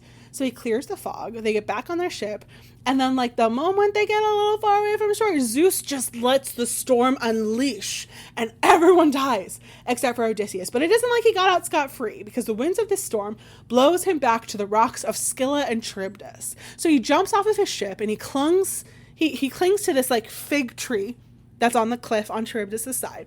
And Charybdis swallows up his ship, and when it spits back up, it's just pieces of wood. And he clings to one of them and he drifts for 9 days until he reaches Ogygia, the island of the goddess Calypso. And he stayed on Calypso's island for 8 years. And she took care of him and loved him kind of against his will. But we will talk about that. Now this is where I can go back to the beginning, where the Odyssey actually starts. I hope this has all been very confusing to try and tell it in order, skimming through chapter like 1 through 8 and starting at 9, and now I'm on chapter like 15, and now I'm going back to the beginning. This is all very confusing. We're just going to see if it works. So Calypso wanted Odysseus to stay with her forever and become her husband, even though he's married already. But it's been so long at this point since he's been back in Ithaca, like almost 20 years. And all the gods, except for Poseidon, are starting to feel a little bit bad for him. Like most of them are cool with him wandering around for like about a year, which is when he would have gotten home if his men hadn't eaten Helios's cattle. Like maybe it would have humbled him a little bit, but this is getting ridiculous. So all the gods are kind of like convened in Mount Olympus, and Zeus is kind of distracted thinking about Odysseus, who is the guy who killed Agamemnon with Clytemnestra. So Agamemnon's son Orestes had just murdered Odysseus. And I guess as he died, he blamed the gods. And Zeus is mad about it a little because he's like, these mortals are constantly blaming us for their issues, but they bring it on themselves because they're fucking dumb. Like Odysseus fucked around even after we sent Hermes to tell him that Orestes would kill the shit out of him. And he did it anyway. Like, what did he expect? How is that possibly my fault? And Athena is like, yeah, Dad, totally, that was fucked. But can we get back to talking about Odysseus? Because that motherfucker is like, he's had some nasty luck. And Calypso will not let him leave.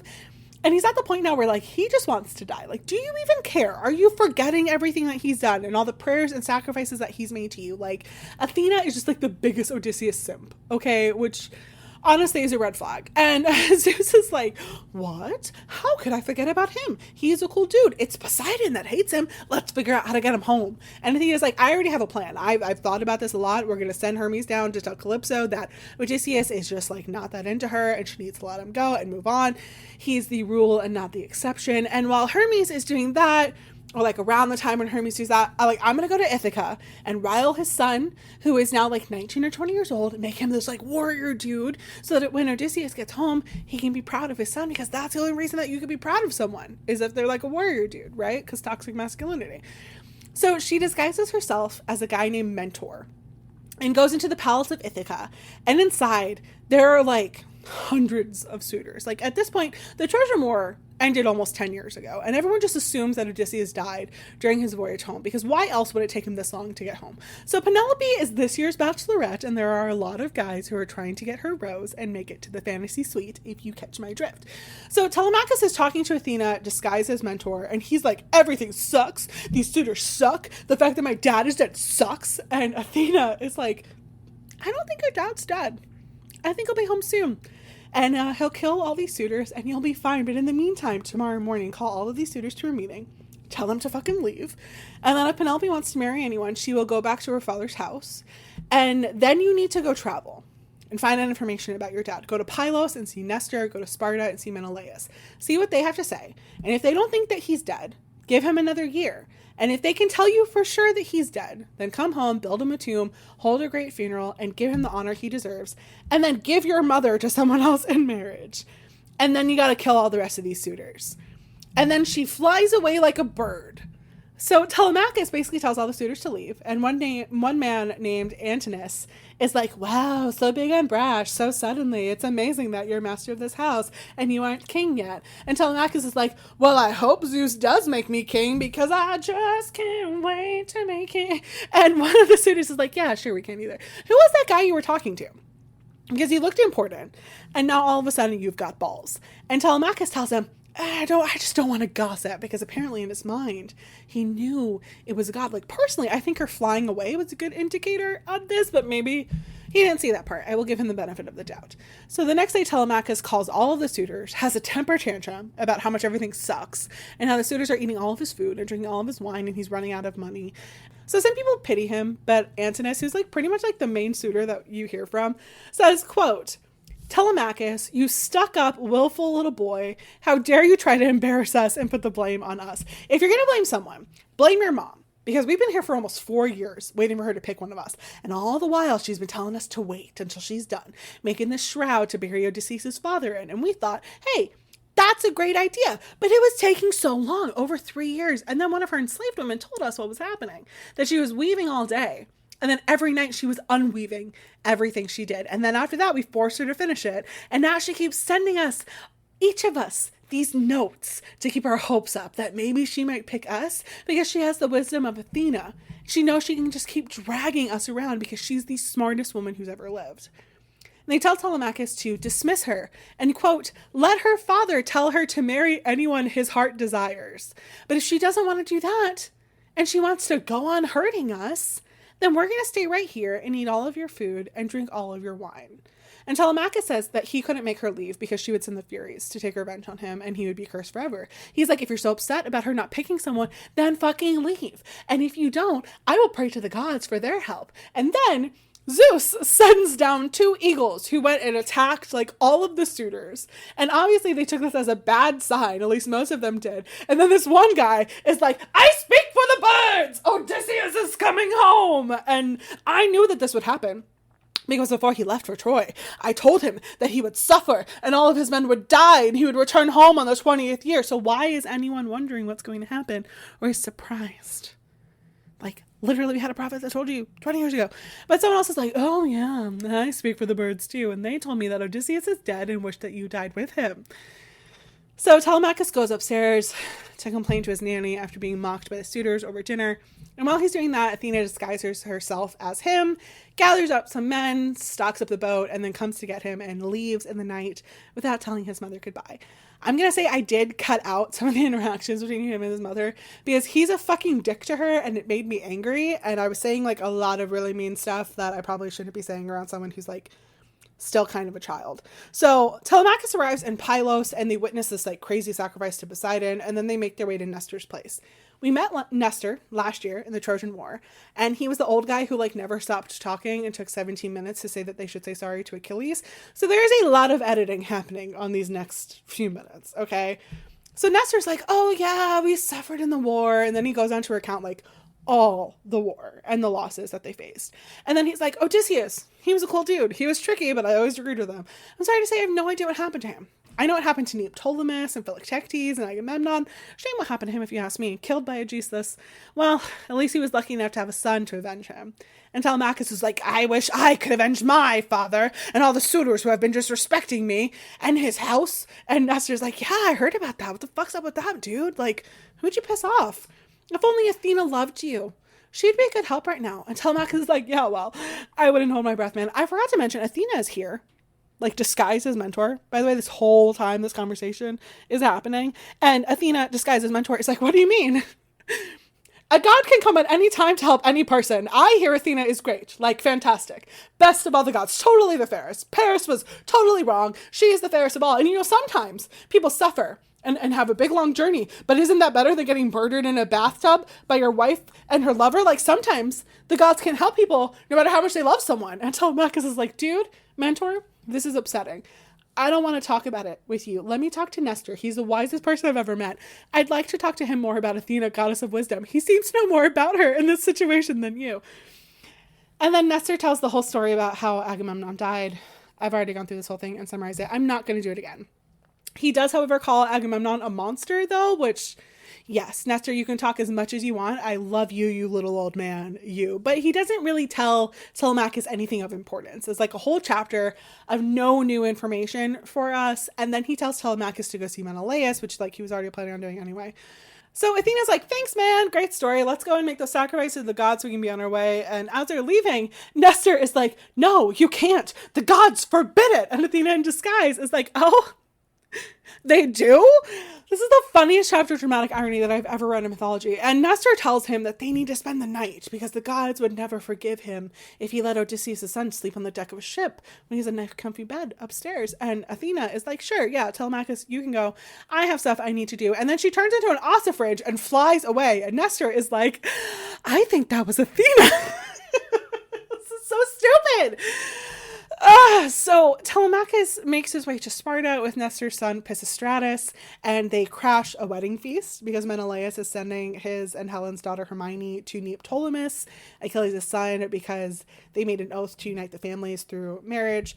So Menelaus welcomes them, gives them food, and at one point Telemachus whispers to one of his companions, like, wow, this palace is amazing. It must rival Zeus's. And Menelaus is like, no, not even close. Don't fucking say that. Zeus has already done enough to me since I left Troy. I don't need more. It took me 8 years to get home. I'm finally getting settled. And if we have learned anything from mythology, the gods are easily offended. See this Cupid and Psyche myth if you want a really good example of how a god could fuck up someone's life because of someone else, like something that someone else said about a person.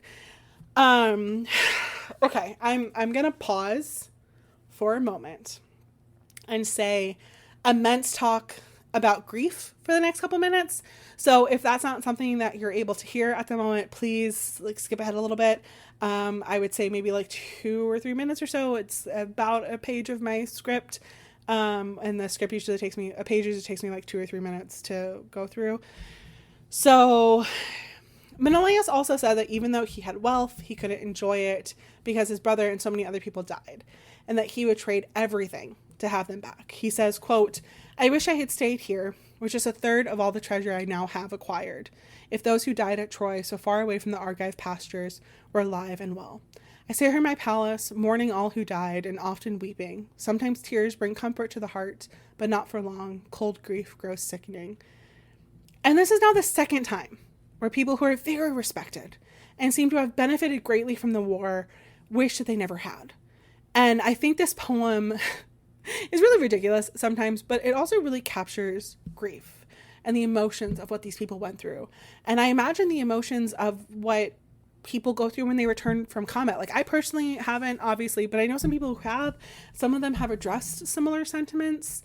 Menelaus then says that there's one person particularly that when he thinks of him, he can't even eat because he misses him so much. And that, of course, is a man of the hours rather for this podcast, Odysseus. Menelaus says, quote, his destiny was suffering and mine the endless pain of missing him.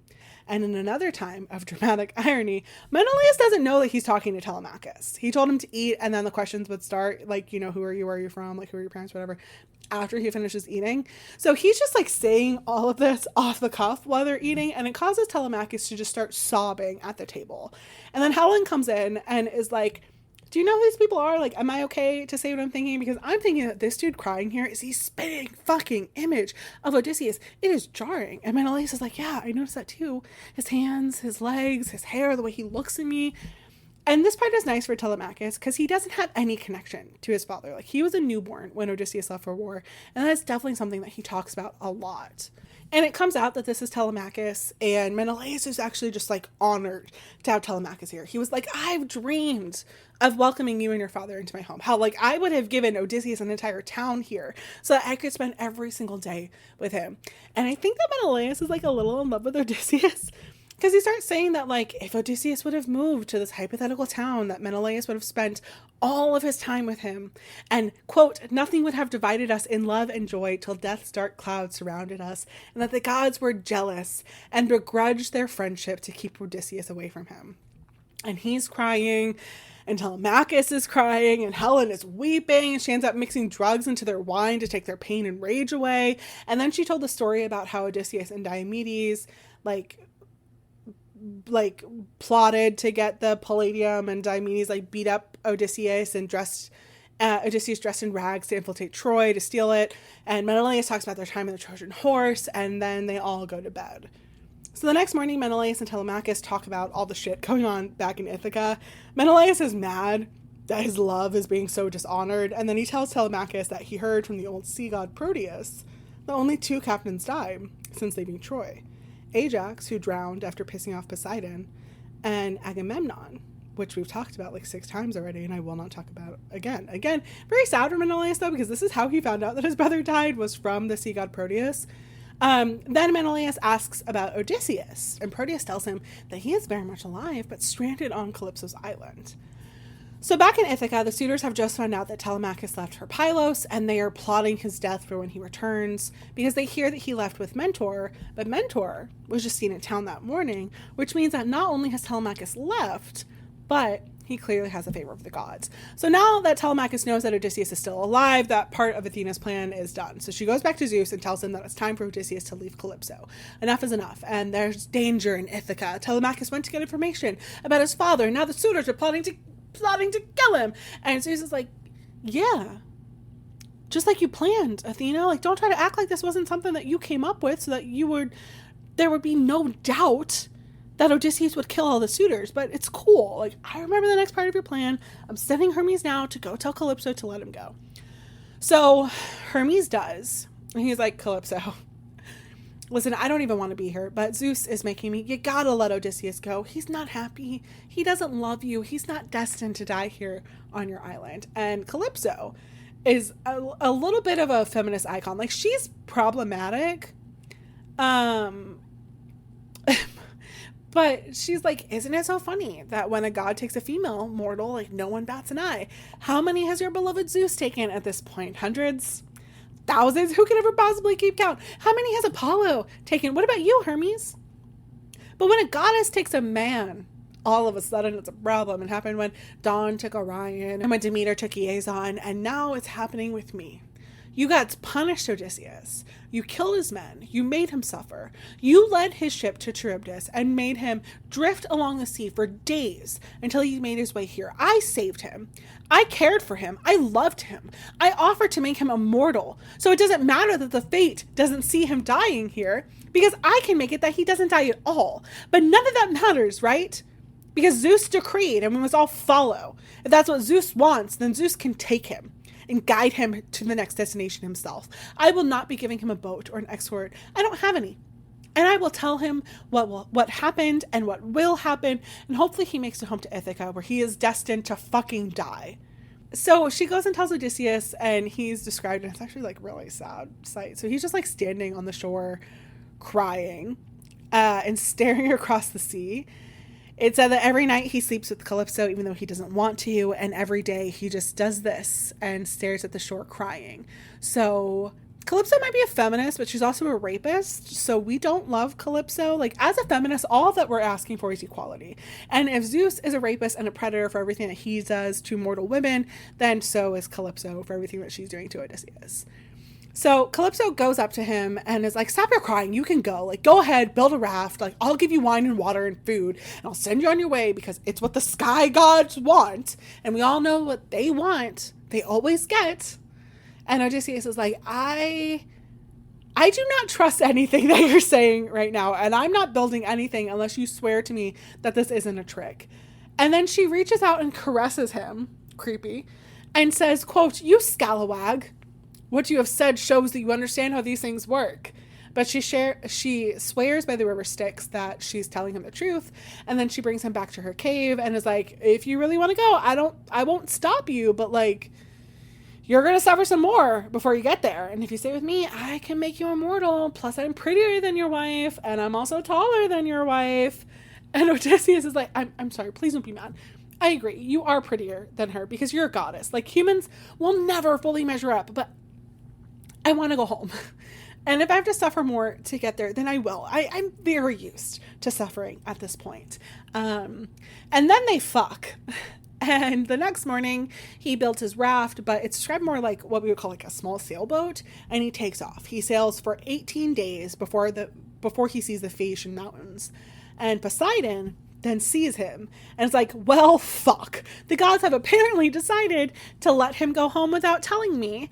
I'm not going to let that happen without a fight." So Poseidon sends this terrible storm and Odysseus is thrown from his boat. He manages to get back on, but he will probably die. And then the goddess Ino saw him and took pity and helped. She told him to take off the heavy clothes that Calypso had given him, abandon his ship, and swim to Phaeacia.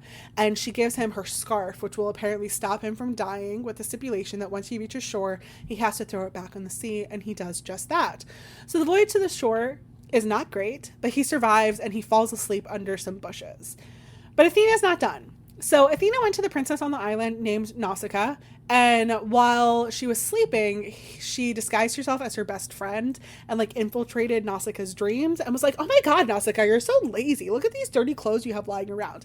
I'll help you. Let's go wash them and take the cart. Like, do not walk." So the next morning she goes down, washes her clothes, and while they're waiting for it to dry, they start playing with a ball and it bounces into the bush where Odysseus is sleeping. So he jumps up completely naked and approaches Nausicaa completely naked and says some things to her that are a little concerning, considering that she is very much depicted as a child. And then tells her that he came from Calypso's island. He drifted for almost 3 weeks and was shipwrecked and begged her to give him some clothes, take him into town, and then says some more concerning stuff about how lucky her husband will be. And she agrees to take him to town, gives him some of her father's clothes, who happens to be King Alcinous on the island, and tells him that when he gets into town, not to ask her father for help, but ask her mother, Arete, who also happens to be like Nausicaa's cousin, because the king is also Arete's uncle. So this is what he does, but he doesn't tell them right away who he is. He just says, like, "I've been away for a really long time and I miss home so much it hurts," and he asks for help. So they agree to help him, they feed him, they give him some wine and a nice bed to sleep in. So everyone goes to sleep and he's left alone with King Arete and King Alcinous. She asks who he is and where he came from and where he got his clothes, and he's like, "That is a very long story, but I will tell you that most recently I came from Calypso's island." And he tells a story about his experience there. If you do ever read the Odyssey or the Iliad, like, no, it is so much repetition, but like, this event happens and later we talk about it and then we talk about it again. I'm not going to put you through all of that. So basically everything I've already told you is now what he tells these people, even though we've already lived through all of it at that point, right? So after he tells them all this, mind you, like, they still don't know his name, Alcinous is like, "I wish you could stay and marry my daughter, stranger, whose name I don't even know, who wandered into town. I know you said you wanted to get home, but maybe reconsider, maybe? But if you don't want to stay, I give you my word that I'll help you get home tomorrow." And then first thing in the morning, he calls everyone to town, tells them to get his ship and 52 men and the bard Demodocus to join them while they're eating. And he sings songs of Troy, of the fight between Achilles and Agamemnon and Odysseus. And everyone is enjoying it so much. And Odysseus is just like sitting at the table, sobbing hysterically and pouring out libations to everyone that's mentioned in this that has died. And Alcinous notices this and is like, "Hey, let's stop singing in God's sight and play some games of strength and agility and have some contests so that when this guy whose name I still don't know gets home, he can say we're awesome." And then for 2 pages, they name every single person. So then they ask Odysseus to join.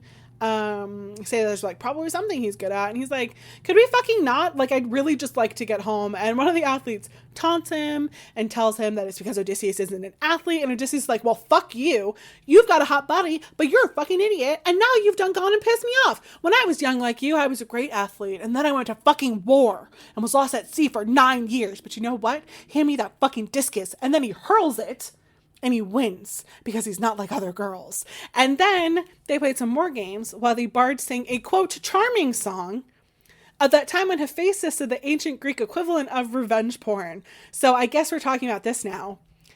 So Hephaestus is not a god that gets talked about very often in myths, other than in passing usually. So he's a god of fire, but he's also the smith god, which means that he can create these like really amazing pieces of armor and weapons, sometimes chairs and chains, like that kind of stuff. It is the most superior. And if you have a piece of Hephaestus, you will be so lucky in battle. If you just have like a bowl that was made by Hephaestus, it's like more wealth than like some entire cities have. So the most common origin story for Hephaestus is that he's the son of Hera and Hera alone. So after Zeus gave birth to Athena by himself, Hera was like, I can do that too, and had Hephaestus. The other origin story is that Zeus was his father, but regardless, he was born with a birth defect on his foot. It's described closest to a club foot. He's later called God of the Crooked Foot, and he was regarded as ugly. For other reasons as well that they don't really elaborate on, and I couldn't really find much, as is the ancient Greek way.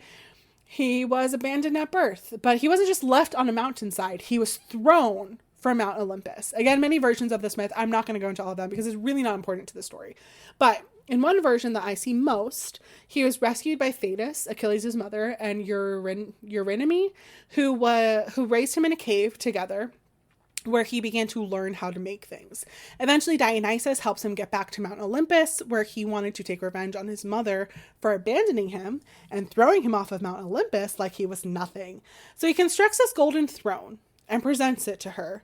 And she's like, oh, I love shiny things, and sits on it, and she can't get up. It's like there are chains restraining her. And I love this because she was thrown from Mount Olympus. And then he makes her a throne so that she can never leave Mount Olympus. And I don't think like throne and throne joke works in ancient Greek, but it is chef's kiss in English. And eventually he does set her free, but in exchange for marrying Aphrodite, goddess of love and most beautiful and fairest of them all, because even goddesses have no jurisdiction over their lives. This was not a happy marriage, as forced marriages in mythologies often are not. And she was in love with Ares, god of war. And Ares, god of war, was in love with her, so much so that he never married because he loved her so much. And they would often cheat on her husband together. And Helios, god of the sun, saw one time and told Hephaestus. So he built this trap involving chains that were pounded so thin that they looked like spider webs, but they couldn't be broken. And he hangs them from the ceiling in their room and then pretends to leave. And Ares and Aphrodite take this opportunity to have a little like secret rendezvous. And the moment that they fell into bed, they were wrapped so tightly in these chains, they couldn't move. And Hephaestus walks in, saw them very much in a passionate embrace, if you catch my drift, and then called all the gods to come see. And he says that he's going to leave them like that until Zeus, who in this version is Aphrodite's father, pays back the money that Hephaestus apparently paid to marry her. And all the gods show up and mock them. And Apollo turns to Hermes and is like, hey, you'd still fuck her, right? Even weighed down by chains. And Hermes is like, y'all could tie it 3 times tighter and still watch anything so that I can fuck my half-sister. And everyone was just laughing and laughing and laughing, except for Poseidon. Surprisingly, he was like, Hephaestus, this is too much. You need to let him go. Just him, not Aphrodite. Just Ares. And he tells her Hephaestus that like he'll make sure that Ares will pay off whatever debts that Ares now owes. So Hephaestus lets him go. They jump up, grab their clothes. Ares goes to Thrace. Aphrodite goes to Cyprus. But the song ends with wanting to assure you that Aphrodite is still hot. And that is the charming song that they're singing. Billboard Top 100 there. What a fucking banger. I'm so sorry. Oh, that was the worst joke I've ever made. So Odysseus and the men, they finish their game. The guy who insulted Odysseus apologizes and gives him this fancy sword that it might be important later, which is why I'm mentioning it. If not, sorry, I don't really want to go back.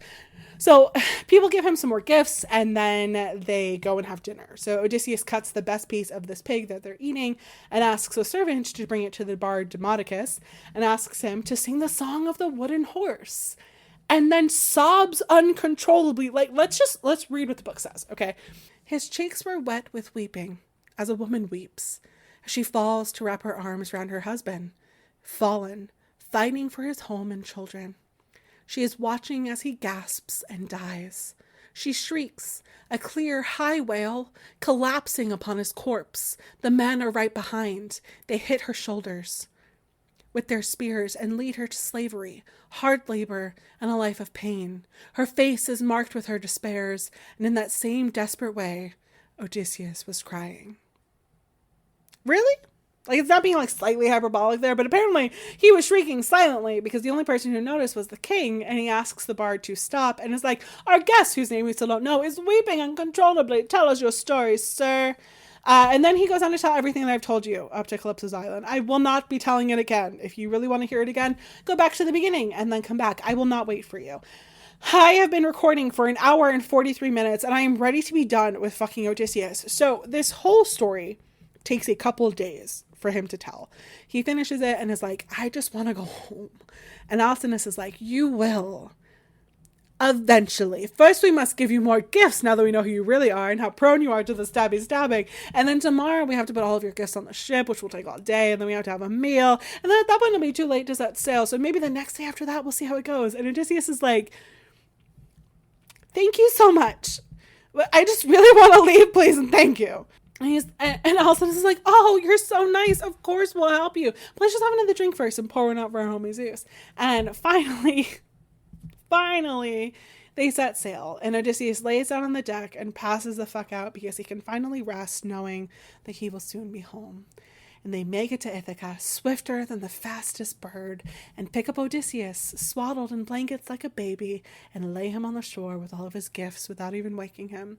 And watching this whole thing is Poseidon, who again is mad because he feels like he's been disrespected by the Phaeacians for not only helping Odysseus, but by not honoring him and making sacrifices and libations to him. So he wishes to destroy the ship once it gets back in the water, kill all the men, and overwhelm their city with a mountain so that they could never help a traveler ever again. And Zeus is like, oh no, that's a terrible idea. Don't do that. Let the ship make it almost back to the Phaeacian shore and then turn it to stone while everyone watches and then surround it with a mountain. Like, that'll really get him where it hurts. And all the while, Odysseus is still sleeping like a baby on the shores of Ithaca, not even remotely aware of the new blood that is now inadvertently on his hands. Or I guess like sand, because stones don't bleed. Whatever. Anyway, Odysseus finally wakes up and doesn't realize where he is because Athena has covered Ithaca in a fog so she can fill him in on everything that's happened and what is happening in Ithaca and disguise him so that not even his wife would be able to recognize him so he can take revenge on all the suitors. And this now, from here on out, it's just the tale of eventual revenge against the suitors. So Odysseus, he's like pacing on the shoreline and he's sobbing. He thinks that he isn't in Ithaca and the Phaeacians lied to him and probably stole some of his treasure in the process. And he calls upon Zeus to punish them for what they did, which like they're already being punished, dude. Like you're fine. And when Athena comes to him dressed as a shepherd holding a javelin and he runs towards her and is like, sir, please help me. You're the first friendly face I've seen and I need to get home. Please tell me what island this is. And she responds as a shepherd according to the Emily Wilson translation. Quote, stranger, you must be a foreigner from distant parts, or foolish, since you ask about this famous country. Many people know it, from those who live towards the east under the rising sun, to those out west, in lands of gloomy dusk. This is rough country, not fit for grazing horses, and not spacious, but not infertile. Corn and wine abound here. The land is always wet with rain and dew. There's fine water holes, and it's good for raising goats and cattle, and the trees are varied. Foreigner, I think the name of Ithaca is even known in Troy, a land they say is far, far away from Greece. And Odysseus, who had endured so much, so long, was overjoyed to hear from her that he was in his own dear native land. But he doesn't tell the shepherd who he is. He says that he's from Crete, and he was sent there in exile for killing Orsilochus, a son of the king, after refusing to follow his leader in Troy and wanting the wealth that he believed was his. So this dude who's not Odysseus, but Odysseus, ambushed him, stabbed him with the spear, and then fled to the Phoenicians, and then hoped to head to Pylos, but they were all thrown off course. And they abandoned him there on the shore and sailed away. And Athena was like, sure you are, and transformed herself and praised him for how deceitful he was, because that would come in handy. She then takes credit for every single positive thing that's happened to him. And she's like, what can I say except you're welcome? And he's like, funny, I barely saw you and your influence since leaving Troy almost 10 years ago. Nice of you to come now. Would have been nice, like, I don't know, like 9.5 years ago, maybe. But regardless, I know the gods are often full of tricks, and they've been doing nothing but fucking with me this entire time. So, like, lay it on me. Is this even Ithaca? And she's like, you've always been the smartest. I can never leave you when you need help, which is funny. I guess you're just like never there the last 10 years or so, because so like technically she's not lying. She says that he's so intelligent because an ordinary man would have rushed home to see his wife and child that he's been separated from for almost 20 years, but not you, Odysseus. You haven't even asked about her because you're planning on testing your wife, and I admire that. Just, you know, she's been absolutely miserable. But to answer your question, yes, this is Ithaca. And then she proceeds to give him a tour of his homeland just in case he forgot. They hide all of his treasure, and she tells him about what's happening at home with the suitors and disguises him as an old man and sends him to go see a swineherd who adores Penelope and Telemachus. And that man will tell him everything else. And Athena will go and fetch Telemachus from Sparta. And Odysseus is like, why the fuck did you send him to Sparta? Are you trying to get him lost at sea like me or killed like my men? Do you really think Poseidon wouldn't stoop to harming him? I blinded his son, and he's killed everyone I care about that was with me. Like, what do you think I'll do to my son? Like, are you kidding me right now? And she's like, relax. It's fucking fine. He should be okay, I think. Now shut the fuck up so I can finish making you ugly. And he then makes his way to this huge pig farm, just like Athena told him to. The swineherd, Eumaeus, welcomes him in disguise, and immediately starts talking about Odysseus. Like, if only, like, if any of you are educators and you need examples of dramatic irony, just use this poem. I swear, like, the entire thing is dramatic irony. So, in my script, I actually wrote Odysseus, and I think that that's hilarious. So I'm just going to call him that whenever he's in his old disguise, because I'm tired and this brings me a moment of joy. So over dinner, Eumaeus tells Odysseus more details about the suitor, and basically it all boils down to that they have no respect for his master, the king, and his family. And Odysseus asks Eumaeus, like, who's your master? Because maybe I knew him in Troy, and I can maybe, like, tell them what happened to him. And the swineherd's like, no, don't even bother. Every day someone comes here saying that they know something about Odysseus, and every day they lie. If you go tell Penelope another fucking story, whether you think it's true or not at all, like, all it'll do is hurt her. Like, a woman should be able to just mourn her husband. But that is who my master is, Odysseus, king of Ithaca. But I hesitate to even call him that, because although I am but a slave, I would prefer to call Odysseus brother. This is probably because he later on talks about how Anticlea raised him like her own child and only treated him like slightly less than her own children, which she always loved and respected her for. And Odysseus is like, oh, I know him, and I'm not telling a lie when I tell you he's actually on his way home as we speak. And Eumaeus is like, sure, I'm sure he is. Now tell me about yourself. Where are you from? Where are your parents from? Where is your town? What boat did you take to get here? How did the sailors bring you here? Who were those sailors? Where were they from? Usually this is me being silly and hyperbolic, but those questions are direct quotes from the translation that I read. And Odysseus tells him that he wishes that he could just sit here for the next year and tell him everything. But that, of course, can't happen because Eumaeus is a slave and has to get back to work, regardless of the fact that he feels a brotherly bond to the king. But to answer your questions, I'm from Crete. I'm the bastard son of Castor Hylacides, who had me with a slave woman, but don't worry, he respected me. My siblings, on the other hand, not so much. After he died, they all fought over his land and disrespected me by just, like, giving me a small piece of it. Then I got married and had some children, but working around the house and helping raise those children, that was not for me. No, I was a warrior, a really, really good one, blessed by Athena and Ares, and I went to Troy. And I had a fantastic time. Came back super fucking rich. And then for some reason I decided to go to Egypt. And that was not a good idea. For my men, I was fine. But it killed all of my men. But the king, he really liked me and took me in. And I made a bunch more money.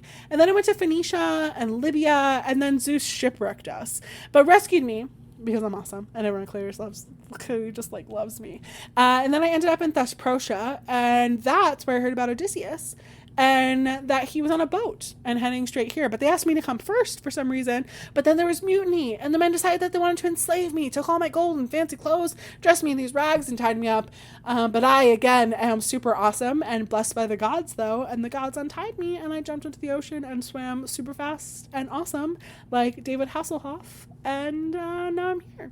Yeah. I don't know why Odysseus has to go so hard with these lies. Like, he's never going to remember all these details. Just say, like, yeah, I was a sailor from Crete. I got shipwrecked or whatever. All these details are what liars do.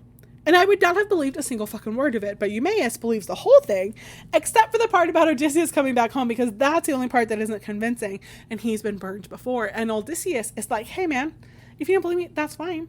But I'm telling the truth. And if Odysseus isn't back by the end of the month, you can kill me. And Eumaeus is like, oh, yeah. Because that would make me, a slave, look great. That I welcomed you into my home, fed you, gave you my wine, and then murdered you. Zeus, master of hospitality, would totally be cool with this. The whole thing with Sisyphus was just a misunderstanding after all. So they ate and went to sleep. And meanwhile, Athena went to Sparta and told Telemachus to come home because there's talk that Penelope is finally going to marry. She then tells Telemachus to not let Penelope take anything from the house that they live in without his consent because, quote, you know how women are. They want to help the house of any man they marry. When one darling husband dies, his wife forgets him and her children by him. She doesn't even ask how they're doing. I don't understand how people think that Athena is a feminist and that she had good intentions when she turned Medusa into a monster, which is another story for later on this summer. Athena also tells Telemachus about how the suitors are planning to kill him and how to get home safely. And when he gets back to Ithaca, he needs to go to the swineherd Eumaeus. And as he's getting ready to leave and making sacrifices, a stranger runs up to him that the poem tells us is a prophet and then gives its whole ancestry that I will not go into. And this prophet is like, I just killed a man. I'm on the run. People want to kill me. Can I please get on the ship with you? And can you help me escape? And Telemachus is like, yes, absolutely. And they set sail. So, I came back to this after I finished my script to say, I'm going to tell you, I don't think he gets mentioned again. I read the whole book in detail. I put this part in because I thought like maybe he would be important later on. Like maybe he helps like fight off the suitors and actually he's like this really skilled warrior or something. He's not. Telemachus just like harbored a murderer and now he's in Ithaca. But I mean, Odysseus is in Ithaca and he's the fucking worst. So back in Ithaca, Odysseus, old Odysseus, is still with Eumaeus, and Eumaeus tells his story, that he's from Syria, and his father was the king. There was this enslaved woman named Phoenicia, who met some sailors. She slept with one of them. He promised to take her away and bring her back home, and they could be together, and she was like, that sounds great. Let's do that, and I'll also kidnap the king's son, and we can bring him with us and sell him into slavery. But she was killed by Artemis for some reason, right after they sailed off, and they ended up in Ithaca, where their child was purchased by Laertes, and he's been there ever since. Like, I'm sorry. Why couldn't they just figure out where the kid was from and send him back? I know I don't totally understand the ins and outs of ancient Greek slave trade, but like, that could have been an option. And then Odysseus tells Eumaeus that Zeus has blessed Eumaeus with a great life and that he has it way worse than Eumaeus because he had a long journey away from home and has wandered for a while. And I'm not gonna say that Odysseus hasn't had a shit couple years, but I think Eumaeus has been away from home longer and would have probably been happier if he hadn't been kidnapped and sold into slavery, but that's just me. So Odysseus and Eumaeus go to bed. Telemachus arrives in Ithaca and heads for the swineherd's house, and Telemachus asks for an update and about the stranger that Eumaeus has taken in, and he apologizes for not welcoming him to the palace because it isn't safe for any of them with the suitors. And Odysseus is like, hey, what's going on with these suitors? It's fucked. I'm sorry. Like, I just had to say it. What happened? Did you just, like, choose to let them bully you? Or, like, had the people of Ithaca turned on you? Like, I wish that I was son of Odysseus, or that Odysseus would come home from wandering. I mean, we can still hope that he'll be here soon. But, like, if I were to come home to that in my house, I would kill everyone. And Telemachus is like, yeah. He says more. I just can't be bothered at this point to repeat everything again that I've already said, like a button mash. amount of time. And Telemachus then asks Eumaeus to let Penelope know that he's home, but not to tell everyone else, lest they try to find and kill him. And then Odysseus sees Athena outside, but no one else can. So he goes outside to speak to someone that no one else can see, which I'm sure makes him look really mentally sound. Everyone should just be hiding their babies so he doesn't run them over, right? And Athena tells him that he needs to tell Telemachus who he really is and then make a plan to kill the shit out of all the suitors, because this is like all the story has been since we've introduced Telemachus. And we're going to do the stabby stab. But I'd like to just like stop talking about it and do it already.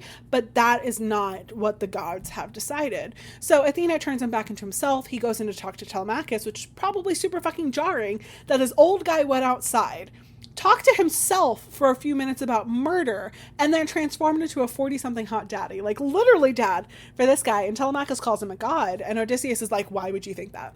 Are you dumb?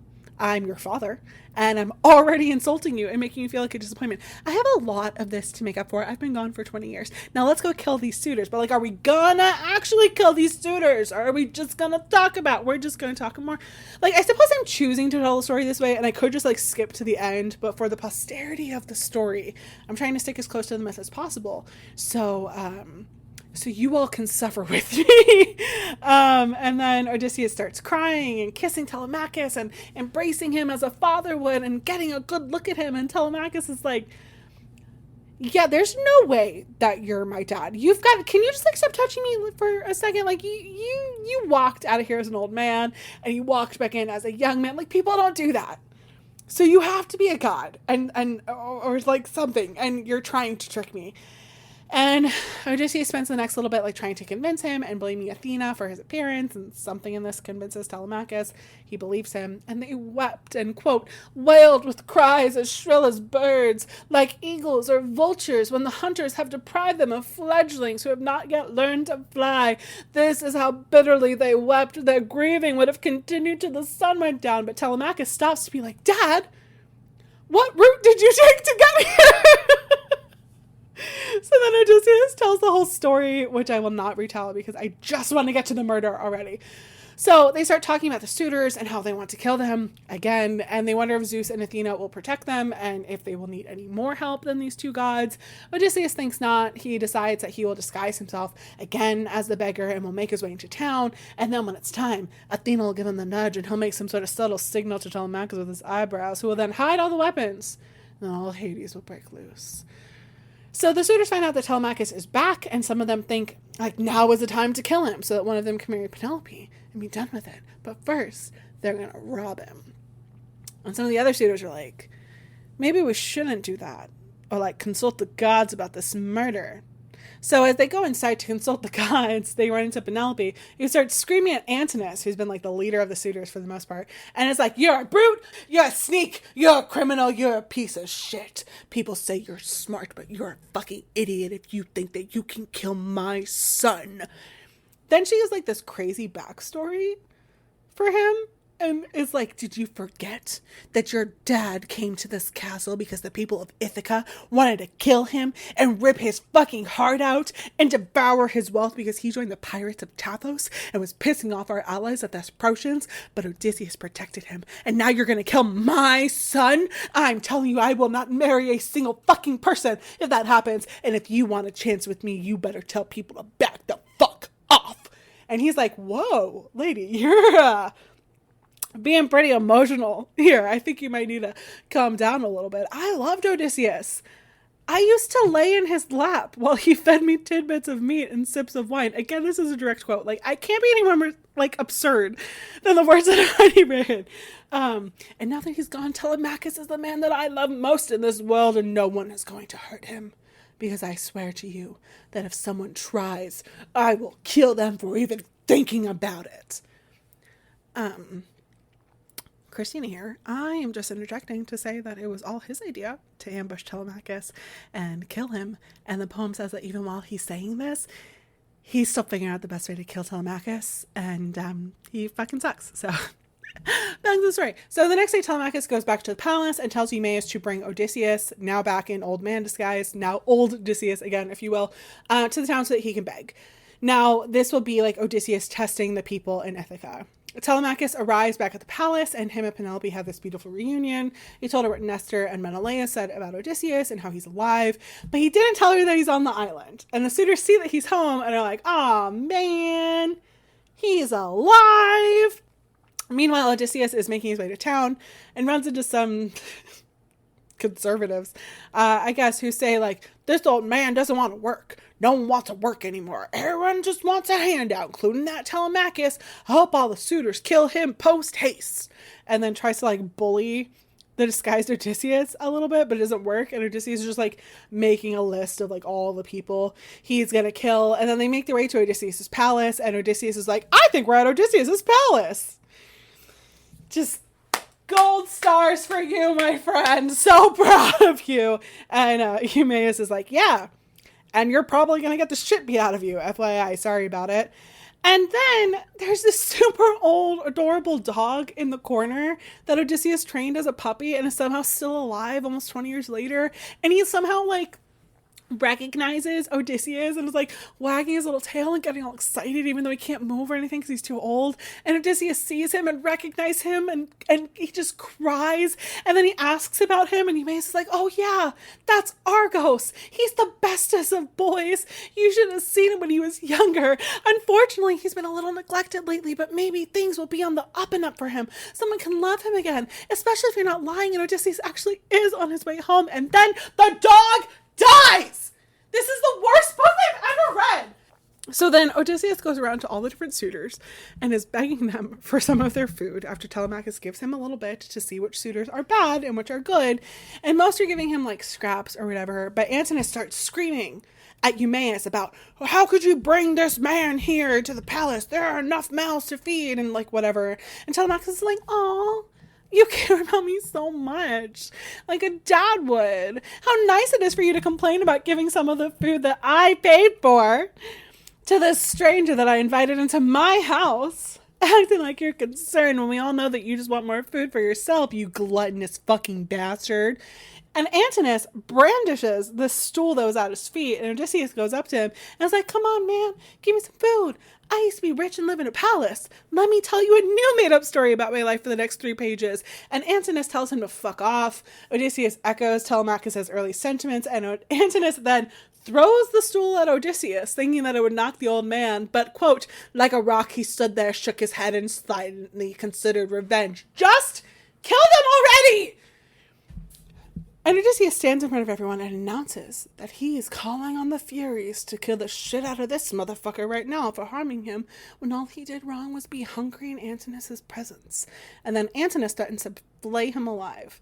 And the other suitors tell him that, like, he's way out of line, and Penelope is like, "Yeah, I hope Apollo shoots you." Although she says it quietly, like, "Oh, yeah, I hope Apollo shoots you," because she's, like, still being diplomatic. And then she asks the old man to come over to her, and he's like, "No, not right now. This isn't a part of my grandmaster plan. Plus, you're a woman. Who are you to tell me where to go and when? I'm fucking an old man. She can come talk to me later when people start to turn in for the night. Because, I just don't want these suitors to target me any more than they already have." And then another beggar comes and tries to chase Odysseus away because he's like, "Hey, this is my begging corner. Like, I don't." So they go to fight, and Odysseus is like, "I am but an old man. I don't want anyone else to get involved." And so all the suitors swear that they won't. And then Odysseus takes off his rags, and though he is old, he be but jacked. And Athena increases his strength and beauty while still keeping, like, his face old and ugly. And everyone was like, "Oh my god, he has a hot body. Look at those muscles hiding underneath those dirty old rags." And Odysseus is like, "Now I could just kill this other beggar with one punch because I'm just that good. But instead, I think I'll just give him a little tap. Like a light little touch would be best so the suitors don't get suspicious." And then he breaks the guy's jaw and drags him out of the palace while all the suitors just laugh and laugh and laugh. And then they say they're going to take this homeless man that Odysseus just beat the shit out of and send him to Echetus in Greece, known as the king of cruelty and pain. He will cut off his nose, ears, and genitals and feed them to his dog. And Odysseus is just delighted to hear this. I cannot wait for these people to die. Like, I wish it was like the end of Hamlet where everyone dies, including our hero, but the gods are not kind to me, but now the suitors are being kind to Odysseus because he just beat up an unhoused man. And then Athena decides that Penelope needs to go talk to her son and let all the suitors just see her. And she makes it really hot to do so, even though Penelope had like just told her servant she didn't even want to take a shower and wishes she could die, because that is like the depth of her depression. I think all of these people would just like greatly benefit from like Psychiopia, goddess of therapy. Like, all these myths would have never happened if a goddess like that actually existed. So she goes downstairs and everyone gets a boner when they see her because she's just like so heckin' hot. And she talks to Telemachus, and I don't care. It's not of importance. And then one of the suitors is like, "Oh, Penelope, it's so hot. If people saw you right now, you'd have 1,000 suitors here." And she's like, no, I'm not beautiful. The gods took my beauty away when my husband left, because, you know, even ancient Greece liked it when girls weren't like other girls and when women were beautiful, but they didn't know it. Ugh. And then she's like, "Here are the final words my husband said to me. Then if he didn't come home, I must marry again when our son grew a beard and the day is at hand, because our son has finally gone through puberty, I guess." But then she's like, "Oh, woe is me. Whoever should I pick? These men are men who eat my food. Me, a rich man's wife. I couldn't possibly pick someone unless they gave me a super lot of gifts." And then the suitors like all send their servants to go get a lot of gifts, and Penelope goes back to her room. And Odysseus, like, I guess forgets that he's in disguise, and he tries to dismiss Penelope's servants to go with her, and one of them, who's been sleeping with one of the suitors, is like, "Who the fuck are you? Who the fuck do you think you are? You old, stupid man. You better watch your mouth before my boyfriend, who's trying to marry another woman right in front of me, punches you in it." And Odysseus is like, "My son will hear of this." Like, he threatens to tell Telemachus, and that makes her nervous or whatever. And then Athena decided to make all the suitors bully Odysseus, and he continues to plan murder. And eventually Telemachus tells them to leave, and they do. And Odysseus is left in the palace with Athena, and this is when they go and hide the weapons, because they're hopefully just going to get on with it already and kill the suitors maybe tomorrow. But not right now, because now is the time when he's going to talk to Penelope, still disguised as this old man. And she says, "Who are you? Who are your parents? Where are you from?" And he's like, "Dear lady, don't ask me these questions. It will fill me with too much sadness." And she's like, "Yeah, it's something I understand. All my happiness and beauty left with my husband almost 20 years ago. And I feel like my life has just been suffering ever since. I mean, look at these suitors. I don't want any of them here. I miss my husband. So I've just been tricking these guys. Like, I wove this cloth for Laertes, and every night I unwove it, and I did that for 3 years. And I can't trick them anymore. I can't waste time. Everyone is pushing me to marry." And then she asks him again who he is, or at least who his parents are. And he's like, "You're really pushing me, lady." And then he tells her pretty much like the same thing that he told Eumaeus about being from Crete, like blah, blah, blah, blah, blah. He tells her he saw Odysseus when they were leaving for Troy, and his family hosted Odysseus and his men for 12 days. And she's like, "I'm going to test you to see if you actually saw him. What did he look like?" Like, that's the question you ask him to know if he's telling you the truth. Did you watch Elf once, Penelope? And the part where Buddy is like, "What song did I sing on your birthday?" was like your idea of a good interrogation. Penelope, everyone in this book keeps talking about how smart you are, and that's the question that you ask, but apparently how he answers it is the right answer. And she's like, "Oh my God, you were an old ugly beggar, but now you're my best friend." And then he's like, "Stop crying.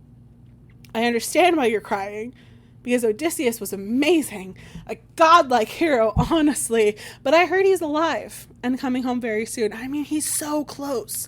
You could probably smell him."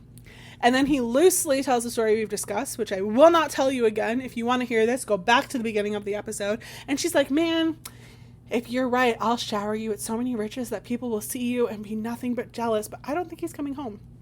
I lost that hope a really long time ago, but let's get you a bath and make you a bed and get you some fresh clothes." And Odysseus says he doesn't want anyone to help him, because even the slaves and the servants have been bullying and abusing him. But if there's someone who's really old, then he would be okay with it. And she's like, "We do have one servant who helped raise my husband. She's really old and weak now, but she could probably help wash your feet." And this servant is an old woman named Euryclea, who happens to also be Telemachus's nanny. And she's like, I'm sorry, I'm so old, but I'll help you wash your feet. But I do have to say, it's so interesting, because I've never seen anyone whose body, voice, and feet are so like my master's. And Odysseus is like, oh yeah, I've heard that before. A lot of people say that Odysseus and I look really similar. I take it as a compliment. And then as she was helping him wash his feet, she felt the scar on his leg. Remember at the beginning when I said it would come up later? It's later, and here it is. So she drops his leg and is like, I knew it, you are Odysseus. And then he grabs the old woman by the throat and yanks her close to him by the throat, and it's like, are you trying to fucking kill me? You better shut the fuck up, or when I kill all these tutors, I will kill you as well. What a wonderful reunion for this woman who raised Odysseus like a mother and Odysseus. But this doesn't faze Euryclea, and she's like, well, when you call these tutors, there are also some servants that you should kill as well. I'll make you a list. And he's like, woman, I don't need your help. I know you've been here the whole time, and you're privy to knowledge that I couldn't possibly know, but I've been here for a day. I think I know who I can trust. So then Penelope comes back in, having not heard this like revelation, and she's like, I'm conflicted. Do I stay here unmarried, or do I marry one of the suitors? You know, I had this weird dream and love your take on it. So this is the quote directly from Emily Wilson. Quote, I dreamed that there were 20 geese came from the river to my house, and they were eating grain, and I was glad to see them. Then a huge eagle with a pointed beak swooped down from the mountain and broke their necks and killed them, and I wept and wailed inside my dream. The women gathered about me, and I cried because the eagle killed my geese. Then he came back, sitting on the hutting roof beam, spoke in human language to restrain my grief, and said, Penelope, great queen, cheer up. This is no dream. It will come true. It is a vision. These geese are the suitors. I was once an eagle, but now I'm your husband, and I have come back to put a cruel end to them. Oh, what could this possibly mean, dear stranger? Again, this is said to be the smartest woman in Greece. This is the most misogynistic thing that I have read, if she is the most smartest woman in Greece. Are you kidding me? I'm so miserable at this point, and I only have a few pages left. So Odysseus is like, I think your dream meant what it said. And she's like, ugh, dreams are so confusing. Well, I guess I'm going to have to marry one of these suitors. And I've been thinking of a test to see which one would be best. And I think I'll have a contest amongst them. So Odysseus, my husband, he used to set up these axes in a row, and then he would shoot an arrow through all of them. And I think I'll have the suitors do this. They'll use Odysseus's bow that's notoriously difficult to string, and whoever can complete this task will be worthy for my hand in marriage. And Odysseus is like, yeah, you should do that, like, immediately. And then they went to bed, where Odysseus did some more plotting about how to kill everyone, and has a conversation with Athena that boils down to Athena finding his lack in faith disturbing. And then upstairs, Penelope is talking to Artemis and asking her she's praying to Artemis, rather, and she's asking Artemis to kill her because she doesn't want to marry anyone that she thinks is less worthy and majestic than Odysseus. And I almost wish that all of the men, including her husband and son, will just die so she can just be left the fuck alone. Like, poison in their wine is probably not hard to come by, Penelope. Just call me Julia Tofana. I will find a way for you. So the next morning, Odysseus prays to Zeus that today is the day that he can kill the suitors, and he hears thunder, and he takes it as a sign. And then Telemachus wakes up and starts shit-talking his mom again, and then tells off the suitors. Is he just showing off for his dad? Maybe. The suitors make a sacrifice to Apollo, and then Athena makes them bully Odysseus again.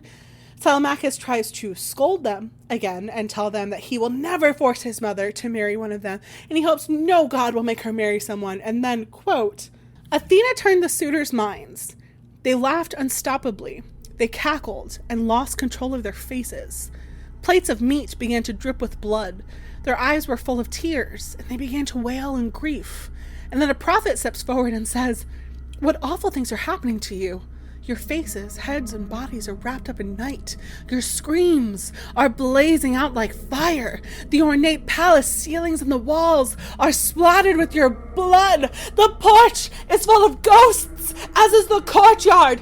Ghosts descending into the darkness of Erebus. The sun has vanished from the sky, and gloomy mists are all around. Like, when the fuck did this become a nightmare? This is fucking terrifying. And after this, Penelope decides to announce the contest. And they get the whole backstory of the bow.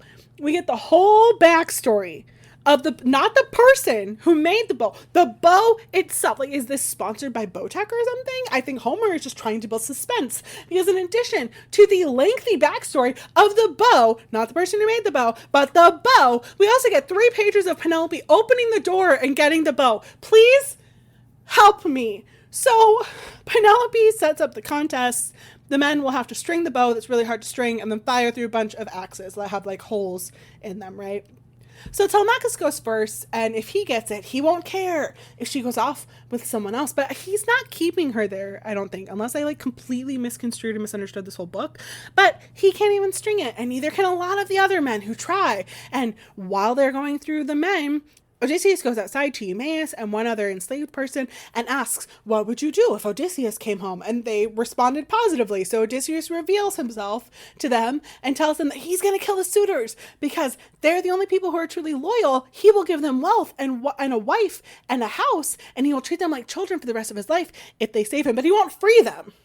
That's out of the question. They will still be enslaved, but he will try to make their lives happy. Like, he's not going to send Eumaeus back home to Syria. Absolutely. That's out of the question. 100%. But he'll give them a wife so that Eumaeus and his wife can have more children that will be enslaved to Odysseus as well, and just continue the cycle, right? So they don't really believe that it's him. So he like shows the scar on his leg just in case they doubt them. And I don't know, like, I remember this, like, part where he got in a fight with a person who was unhoused, and he stripped down to the point where people were able to comment on how nice his body and specifically his thighs were, and yet nobody saw the scar and blew his cover. But he tells them that once he gets the bow, to tell some of the other servants to lock the doors and stay away no matter what they hear. So they go back inside. Still no one has been able to string the bow, and they're starting to be like, this isn't even about marrying Penelope anymore. This is a matter of pride. And Antinous is like, well, today is a feast day for Apollo. So that's why, like, we can't fire an arrow today. And Odysseus is like, you know what? You're right. Tomorrow, the gods will pick a victor. Can I just have the bow to exercise my old hands? And the suitors, of course, don't like this idea, but Penelope is like, this old guy has no interest in being my husband. Just give him the bow. And Telemachus is like, Mom, it's my decision who gets the bow. It's my decision. And it's my decision who doesn't get the bow. You need to go back to your room and leave this to the men, because I am the one in power here in this house. And I'm just stomping his feet, I feel like, when he's doing it. And Penelope listened to him. She appeased him, this like stupid fucking little brat. And you know what happens when people get appeased when they shouldn't? Just look up what some historians say about the Munich Agreement. So Odysseus gets the bow, and the servants are sent out to lock the door, and folks, I think this is finally happening. I think the suitors are about to die. It's finally happening. So Odysseus strings the bow like it's nothing, and then plucks the string of the bow like a lyre, and then thunder rumbles in the distance. And he grabs an arrow and he fires it through the head of each axe, and he turns to Telemachus and signals him with his eyebrows that it's time. And the chapter ends, because it's really fucking happening, friends. This is not a false alarm. Hold on to your butts. The suitors are dying. I'm so fucking excited. So Odysseus rips off his rags and stands before the suitors as naked as the day he was born, and fires an arrow straight into Antinous' throat. He falls with a flourish, and the other suitors start freaking the fuck out and are searching for weapons that are not there, because this is all part of the plan that Odysseus has been thinking of for the last 10 chapters. And the suitors seem to think that he got naked and did it by accident. And Odysseus is like, did y'all motherfuckers really think that I would never come back? It's been 20 years. How dare you lose faith and doubt me? You ate my food. You raped my slaves.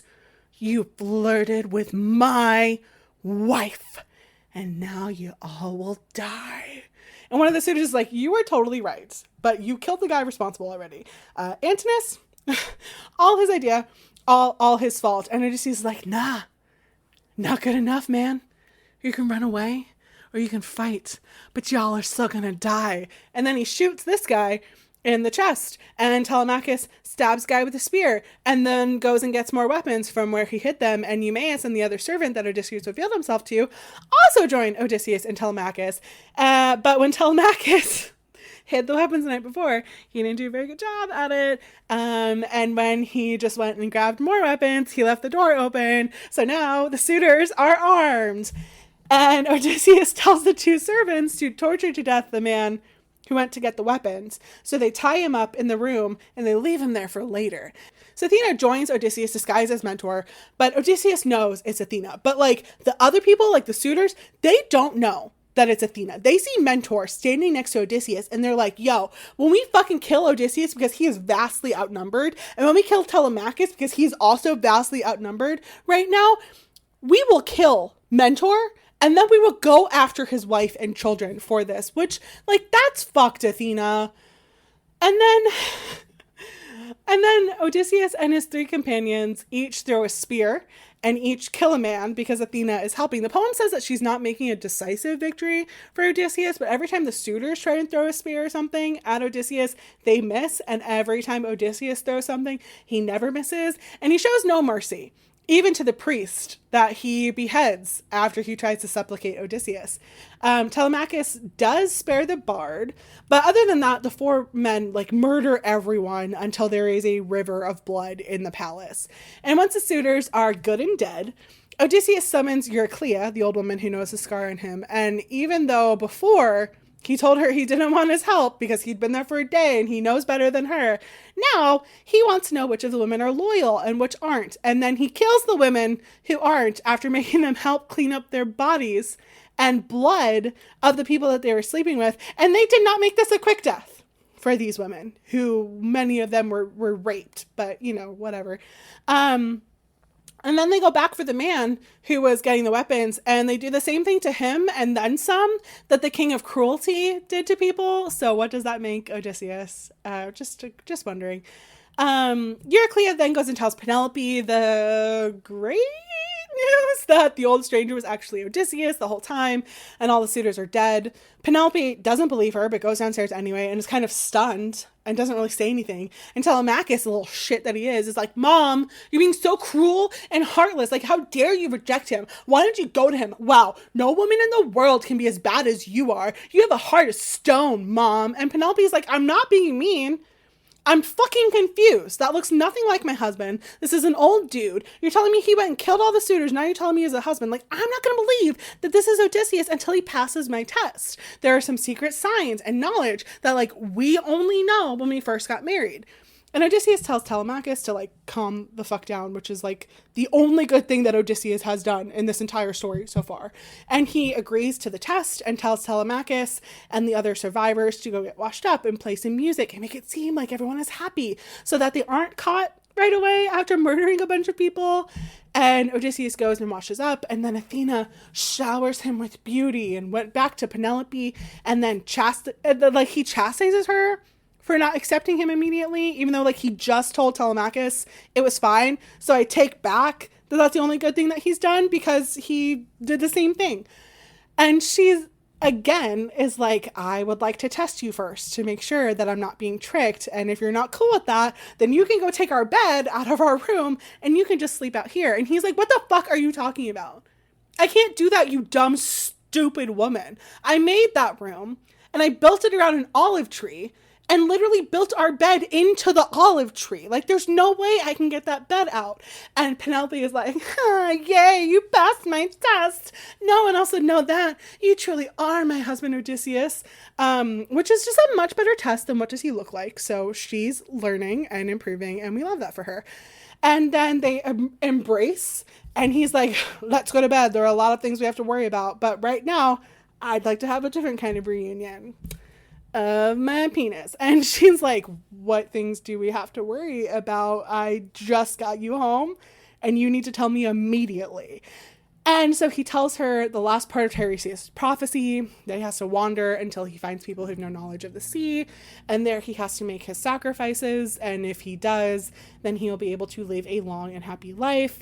And then they fuck and spend the rest of the night telling each other about the last 20 years.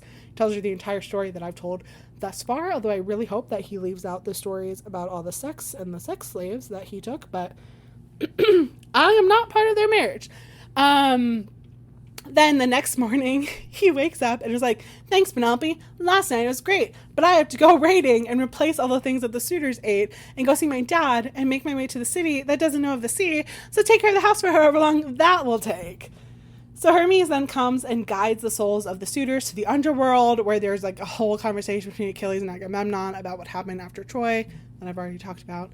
When all the suitors walk up to them and tell the story that I already told about what happened with Penelope and how they were killed by Odysseus, like we weren't already there the whole time. So back in Ithaca, Odysseus makes it to Laertes' house and decides to test him to see if he knows it's Odysseus or not. Like, test the really old man. That totally makes sense. So Odysseus like completely lies to him, tells a brand new story about how he's from Alybis and whatever. It really doesn't matter. He lies to his dad, but he says he met Odysseus like 5 years ago, and Laertes just like starts sobbing uncontrollably before Odysseus is finally like, psych, it's just me, kidding. It's like, see, here's my scar. This is how I got it. And Laertes is so overcome with emotion that he faints. They have dinner together and catch up, and while they do that, the word spreads that all the suitors were killed, and their family come and bury them, or their bodies are sent back to their homes so they can have a proper burial. And those who are in Ithaca swear revenge against Odysseus and begin marching towards Laertes' home, and it seems like war is at hand. Odysseus and Telemachus are arguing over which one of them is tougher. Laertes is incredibly proud, and Athena, disguised as mentor, tells Laertes that he's her favorite now, and tells him to just pray to Athena and throw his spear, and he does, and he kills someone, and the rest of the men charge at each other, and more killing ensues until Athena booms out over the field to stop at once. And everyone listens except for Odysseus. He's got to get a few more kills in because he's above literally the gods in his opinion. And Zeus like sends lightning that almost hits him for him to stop. And she makes the two sides take oaths of peace, and they all live happily ever after. Well, except for the people of Troy and the people of Siconis at Ismarus, and the Cyclops, Polyphemus, and Circe, especially because in some myths she marries Telemachus, which is like awful for her. He sucks. And like all of Odysseus's men, and Calypso, and the Phaeacians. Oh, and of course, all the suitors and enslaved women that have died. So they all live happily ever after, except for those people. Honestly, I don't even know if Penelope and Odysseus are going to live happily ever after. Like, I think she's really been romanticizing him for the last 20 years. And when she actually learns what he did, like throwing baby Astyanax off of a fucking mountain, and the countless women that he cheated on her with, both consensually and very many non-consensually, I don't know. I kind of hope he ends up in the underworld. Goes to Agamemnon and is like, you think your death was bad? Let me tell you what my wife did to me.